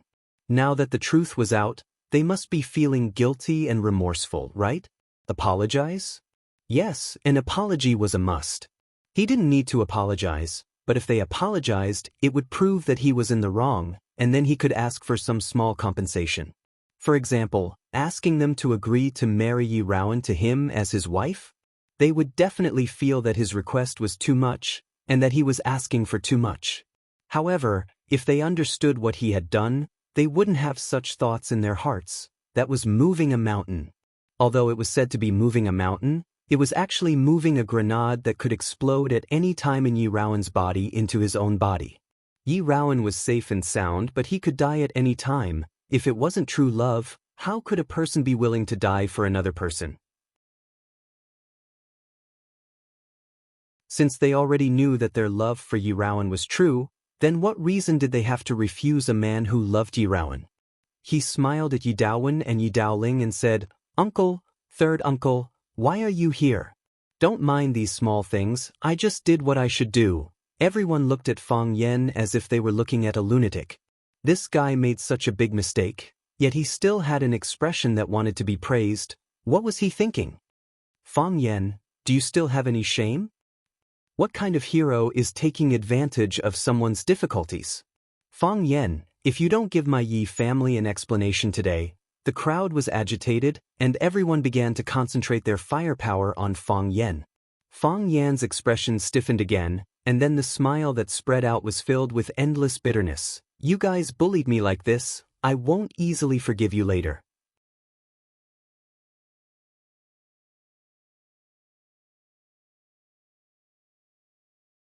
Chapter 668. Everyone in the Yi family was furious. If it wasn't for the fact that Fang Yan was lying on the bed, they would have wanted to make a move on Fang Yan. Even if they couldn't win, they had to fight. They had to let Fang Yan beat them to death. Yi Fengxing was caught in a dilemma and whispered, "I think it's better to figure out the situation first. We have to wait for cousin to wake up to know what the situation is. Isn't that right, everyone? If we misunderstood Fang Yan, wouldn't we have to apologize to him? Those who practice martial arts need to be steady and calm, to strike only after the enemy has struck." Yi Fengxing and Fang Yan were good friends, but Fang Yan made such a big mistake in the Yi family. It was difficult for him to say a word even if he wanted to help. One had to know that from last night until now, several cousins didn't give him a good look. especially after his first uncle Yi Daowen accused him of revealing the secret path to the Yi clan's ancestral hall. Yi Fengxing suffered a lot of supercilious looks. Some older brothers and sisters even sharply criticized him for pushing the Yi clan into danger. Yi Fengxing, what misunderstanding! We all saw it with our own eyes. It was Fang Yan who forced his way in and ruined gentle cultivation. Yi Dongxue said coldly. Yi Dongxue was a child of the second master's branch. He was only 2 years older than Yi Fengxing, but he could use the identity of the big brother to scold Yi Fengxing. Yi Dongxue saw Yi Fengxing's situation and could only swallow the words he wanted to say. This time, Fang Yan really angered everyone. Even his father was very dissatisfied with Fang Yan's reckless behavior. Yi Daowen's face was gloomy, and his eyes were filled with anger as he stared at Fang Yan. Yi Daoling's expression was still calm, but he thoughtfully looked at Fang Yan, who had a bitter smile on his face. After the younger generation made a ruckus for a while, Yi Daoling waved his hand and signaled everyone to quiet down. Yi Daoling looked at Fang Yan and said, "Fang Yan, how do you feel now? Are you all right?" Fang Yan said uncertainly. When he was being attacked and insulted by the people of the Yi clan, he secretly let his true qi circulate through the meridians of his body. Other than the fact that his body felt empty and it was difficult for him to breathe, he didn't feel anything else. Where did the volcano go? They had clearly exploded in his body, but what were the consequences of the explosion? Did he cause any trauma to himself? Why can't I feel anything? Fang Yan was puzzled. That's impossible. With the heat of that volcano and the scale of its eruption, even if it didn't blow people up into pieces, it would at least turn their internal organs into charcoal. They were even prepared to die. Yi Daoling raised his eyebrows slightly and said, "Is it good or bad?" "It shouldn't be good," Fang Yan said. "But I don't feel anything wrong for the time being. Maybe I'll be crippled in the future? Don't worry. I'll let you know when the results are out. Where's the gentleness? How's Tingwen now? You still have the face to mention Wenwan?" Yi Daowen suppressed the hostility in his heart and shouted angrily. "Wenwan became like this because of you." Fang Yan smiled and didn't answer Yi Daowen's question. He knew that there must be a big misunderstanding in this. Yi Daoling patted his elder brother's shoulder and motioned him not to be angry. Then he looked at Fang Yan and asked, "Fang Yan, tell me the truth. What happened last night? What did you do after you broke into the stone room?" Fang Yan reached out and rubbed his forehead and said, "Before I fought with third uncle, I said that I felt that when Nuan's situation was not good. Something might happen." Yi Daowen's eyes were slightly cold, but he endured and didn't say anything. "Later, when I was fighting with third uncle, I took the opportunity to slip away and broke into the stone room under the ancestral hall. When I went in, Nuan was lying on the floor of the stone room, struggling and rolling. The temperature of her body was very high, and she was about to burn herself. There was a volcano in her body, and then I found a way to move the volcano into my body, and then I fainted. What happened after that, I have no idea at all." Yi Daoling frowned and said, "You mean that when you went in, Nuan was already in a bad situation?" "Exactly," Fang Yan said with absolute certainty. "Nonsense." Yi Dongxue retorted unceremoniously. "You heard that when Nuan was about to break through again, so you deliberately came to disturb her, right? Now you have succeeded." Fang Yan stared at Yi Dongxue with sharp eyes and said, "What did you say?" Although Fang Yan's body was weak and it was difficult for him to gather qi, but his eyes were still sharp. Yi Dongxue met Fang Yan's eyes, and he felt a tingling feeling like being pricked by a long needle. Only then did he remember that this man had the heart of Tai Chi, and it was said that he broke through again and achieved the light of Tai Chi. Even the old men of Taoism specially came to visit. A few days ago, they heard that he killed Bai Xiu outside, the #1 expert of the younger generation of Swallow Fort in their minds. If they were to really fight, he might not be able to do anything to him. However, in front of the elders of the family, he must not give in. Although he felt guilty, he still sneered and said, "Isn't it? Do you think we don't know what happened between you and Wenwan? If Wenwan conquered heaven, do you think there will still be a chance between you two?" You are afraid of this, so at the critical moment of Wenwan's breakthrough, you deliberately rushed in to disturb her breakthrough, saying that you had a premonition before breaking the door. Do you think you are a god of divination? Fang Yan, using such nonsense to deceive our Yi family, do you think we are all idiots? I knew it would be like this. Fang Yan said with a wry smile. Fang Yan sat up from the bed, looked at Yi Daoling and said, Uncle, third uncle, do you think so in your heart? Fang Yan, if that's not the case, can you give me an explanation?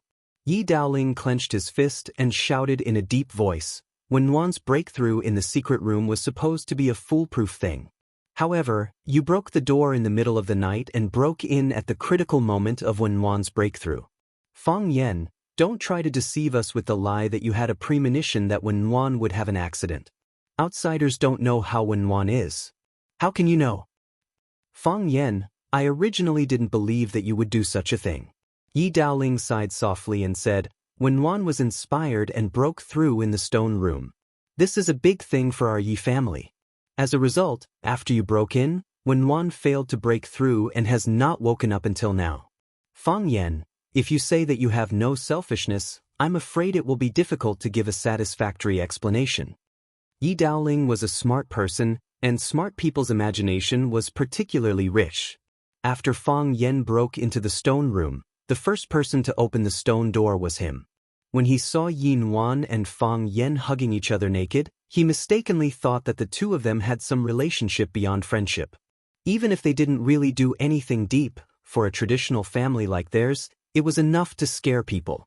However, after they were carried out of the stone room, Yi Daoling knew that the two of them were temporarily innocent according to some experience and detailed analysis. Yin Wan still maintained her virginity, and Fang Yan was not a lustful person. However, another problem appeared. Yin Wan failed to break through. Did she fail because of herself or because of Fang Yan's harassment? This was also the reason why the Yi family was so angry. Fang Yan, you are a smart person. Yi Daoling looked at Fang Yan and smiled silently. He said, in my opinion, you are the best among the younger generation of Swallow Dock. Especially the incident 3 years ago, it made me feel shocked. It is precisely because you are too smart that we can talk about some things more clearly. You like Wenwan. Are you willing to admit this? Fang Yan grinned and said, why can't I admit it? I like Yin Wan. Wenwan also has a good impression of you. Don't say it so lightly. Fang Yan waved his hand. Yin Wan likes me too. I am her boyfriend, and she is my girlfriend. If it wasn't for my father's grave, we might have become husband and wife. Since you admit it, then you should know that if Yin Wan breaks through heavenly Dao, the Yi family will never agree to your marriage. Isn't that right? I know. Fang Yan nodded with absolute certainty. Every family is like this. It is not easy to cultivate a talent. Yin Wan is a rare martial arts genius. If she succeeds in breaking through this time, she will be a rare martial arts genius in hundreds of years. There is no doubt about her excellence. As long as one has eyes, they can see it. Fang Yan looked at the Yi family standing in front of him and said, I have thought about this problem a long time ago. The Yi family will not easily let go of Wenwan. If we want to be together, we will definitely encounter a lot of obstacles. However, there is no other way. I have already fallen in love with her. Since I have fallen in love, then there is no way to find another woman to fall in love with.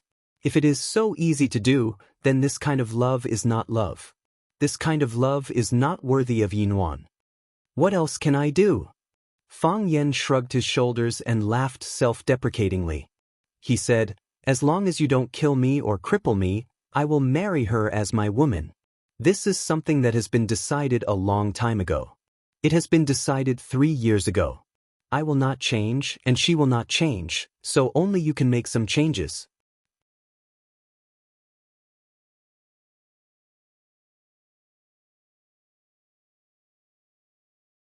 Chapter 669. Autumn was gradually approaching, and Swallow Dock was now a bit chilly. The leaves of the locust trees in the yard were still lush, but they were dazzling yellow. The sunlight, which was not so hot, shone on these yellow leaves, making them more golden, and even the edge of the leaves seemed to leak light. Most of the people in the room were wearing unlined shirts, which didn't make people feel cold. For martial arts practitioners like them, a little cold wind couldn't hurt them at all. Even in winter, it was easy for them to swim naked. Yi was the weakest, but she also had some martial arts foundation. At this time, she didn't show any abnormality. She had a good relationship with her sister Yi Ro since childhood, and she had always regarded Yi Ro as her idol. Therefore, Yi Ro's position was her position, and her position had always changed with Yi Ro's position.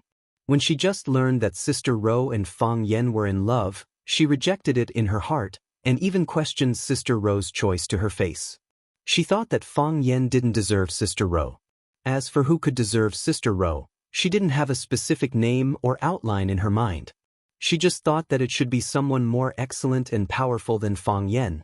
There were many talents in Yanjing City, and heroes were like carps crossing the river. Why did she have to choose a husband in Swallow Dock? But Sister Ro was willing to endure it, and she could only accept it. Therefore, from last night to this morning, she had been trying to say a few words for Fang Yan. Although she knew that no one would listen to her words, and it probably wouldn't have a good effect. After hearing what Fang Yan said, she didn't get angry like the Yi family, but was a little moved. A sincere man, a stubborn man, a man who wouldn't give up easily. Wasn't such a man what women longed for and pursued? In the autumn morning light, in the backyard of the Yi family, where insects and birds wandered freely, the man was slowly saying something on his mind. I know you won't like what I said, and you will even be very angry. But it's really from the bottom of my heart. I also know that no matter what I say, you won't agree to let Yi Ro marry me. Using words to move people is meaningless in your eyes. At this point in time, you won't be thinking about love or not. To you, this is just a trivial matter. The first thing you consider is that your family will lose a heavenly Dao expert. You will imagine it as Mo1, or a divine dragon that can injure Mo1. They are only at the heavenly Dao realm. If Yi Gentle succeeds in ascending the heavenly Dao, she will be a figure like them. Such a person can dominate the 9 heavens and soar tens of thousands of kilometers. How much influence and benefits can she bring to the Yi family? Fang Yan was lying on the mahogany bed near the window. This was Yi Fengxing's bed. In the past, when Fang Yan came to find Yi Fengxing, he would often roll around on this bed. But I care. I like Yi Ru, so I must marry her. You will object. You will object vehemently, but I will also find ways to get her. We may elope, or we may set up a table outside, light a pair of candles, and get married. That's what couples in feudal society would do when they are forced to do. Now it's a legal society. Yi Ro and I are both adults. We will bring our ID cards to Beijing, or to any government office. We can legally become husband and wife for only 9 yuan. If you dare to break us up, you will be breaking the law. I will sue you. We have known each other for so long. You must not think that I am a lecher. But if I have no choice, I will not hesitate to coax you with flowery words. Drinking or drugging is also possible. I have to find a way to do it. I want Yi Ro to be my woman. I want Yi Ro to give birth to our child. I want Yi Ro to be with me. It's better for you to be angry than for me to sulk. It's better for outsiders to scold me for being shameless than to scold myself for being useless. Look, I can also be like you, a man who will do anything. I won't talk back if you scold me. It's natural for me to suffer a little grievance if I want to abduct someone else's girl. If you hit me, I will naturally dodge or fight back, because I know you may really kill me. I don't want to die. If I marry Yi Ro, I don't want to die. Everyone present was stunned. No one would have thought that he would be so direct with his words, and that he would be so blatant about it. The men of the Yi family were either angry, sarcastic, or staring at him with deep eyes. Watching him speak his mind could also be regarded as another form of declaration of war. This was probably the meaning of Fang Yan's vow to marry Yi Ro. I want to tell you that I will definitely marry Yi Ro. Fang Yan looked at the people in front of the bed and said. His tone was calm, but there was unshakable firmness in his words. But I also want to do it beautifully, so that you will feel less resentful. At least, don't let Ro be in such a dilemma. Although Ro looks cold, she values affection the most in her heart. She values the love between us, and she values the affection between you more. We can fight and scold each other unscrupulously, but what about Ro? She doesn't want to give up our feelings, she doesn't want to disappoint your affection, so she can only be in a dilemma in the middle. I don't want Ro to be in a dilemma. Fang Yan looked at Yi Daowen and Yi Daoling and said, "So, today, I will tell you my thoughts and what I want to do. I want to marry Yi Ro, and what do you want me to do?" "Marry into her family." Yi Daowen gritted his teeth and said. Fang Yan smiled bitterly and said, "It seems that I am in a dilemma now. Let's not be changed by him." Someone reminded him. He hasn't confessed whether he deliberately destroyed Sister Ro's breakthrough. How can I prove that I didn't mean it? Fang Yan looked at the young man and asked. When Ro wakes up, won't everything be revealed? What if Sister Ro is biased? The man retorted unwillingly. Do you want to force him to death? A cold voice sounded behind them.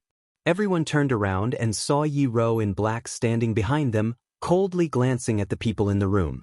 Her face was pale, her eyes were lifeless, and she had to rely on the support of a young maid even to stand. The failure of this breakthrough really had a great impact on Yi Ro. Ro, you're awake? Yi Daowen hurried over. After all, she was his daughter, and as a father he was very concerned. Yi Daoling walked over, reached out his hand to feel Yi Ro's wrist, and said in a deep voice, "Your pulse is weak, and your breath is difficult to find. It may be caused by excessive fatigue. Why don't you have a good rest when you wake up? What are you doing here?" Yi Ro's gaze passed through the crowd and met the eyes of Fang Yan, who was sitting on the bed. Yi Ro was fine, and Fang Yan grinned. Fang Yan was fine, and Yi Ro also chuckled. One smiled openly, and the other smiled gently. This smile was particularly dazzling in the eyes of many people. "He is my savior," Yi Ro said aloud. "Ro?" Yi Daowen raised an eyebrow and said, "What happened at the time? You can't talk nonsense about this kind of thing." Yi Daowen was worried that in order to protect Fang Yan, Yi Ro would deliberately say something beneficial to Fang Yan. If he is a narrow-minded person. Yi Ro's gaze was still on Fang Yan, but she answered her father's question, "Do you think I will like him?" Yi Daoling looked at his elder brother, Yi Daowen, and said with a smile, Ro, don't blame your father. He's also worried about you. There are some things you may not be clear about. At that time, it was the critical moment of your seclusion. Fang Yan broke the door, and I even fought with him. You also know the attitude of the family towards your seclusion. Everyone was careful, for fear of affecting you. So, Fang Yan barged in so casually. We were worried that he would disturb your state of mind, but it didn't mean that he had any bad intentions. We were protecting you. Fang Yan also said it was to protect you, but the result was. So, we just wanted to figure out the problem. I encountered a problem during my seclusion. I couldn't make up my mind. Yi Ro said. What aspect couldn't you make up your mind? Yi Daoling asked. Severing my emotions. Yi Ro said. Hiss. Yi Daoling sighed softly. He didn't expect to face such a problem while climbing the heavenly Dao. With his cultivation level, he didn't need to consider such a problem for a while. However, if it was just severing his emotions, why couldn't he make up his mind?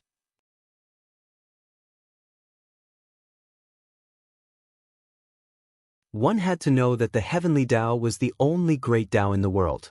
Serving the Dao was also fundamental. In order to climb above the heavenly Dao, what was the point of caring about love? The elusive black dragon, the divine dragon that soared into the sky, and the talented azure dragon were all heavenly Dao realm experts. Weren't they dedicated to serving the Dao? How could they be affected by the mundane matters? To them, these were ultimately trivial matters. A person might only have one such opportunity in their life. If they lost it, it would probably be too difficult to break through again. Yi Daowen looked at Yi Ro with a puzzled expression and said, Emotions? How do you sever it? That crane is Fang Yan. That deer is Fang Yan. That enemy general is Fang Yan. That malicious ghost is also Fang Yan. Yi Ro looked at Fang Yan with a burning gaze before turning her gaze away shyly. She said, I can't bear to kill him. You're tuning in to the Wang Lin's Journey YouTube channel. Don't forget to subscribe and join us on this journey to catch the most captivating stories.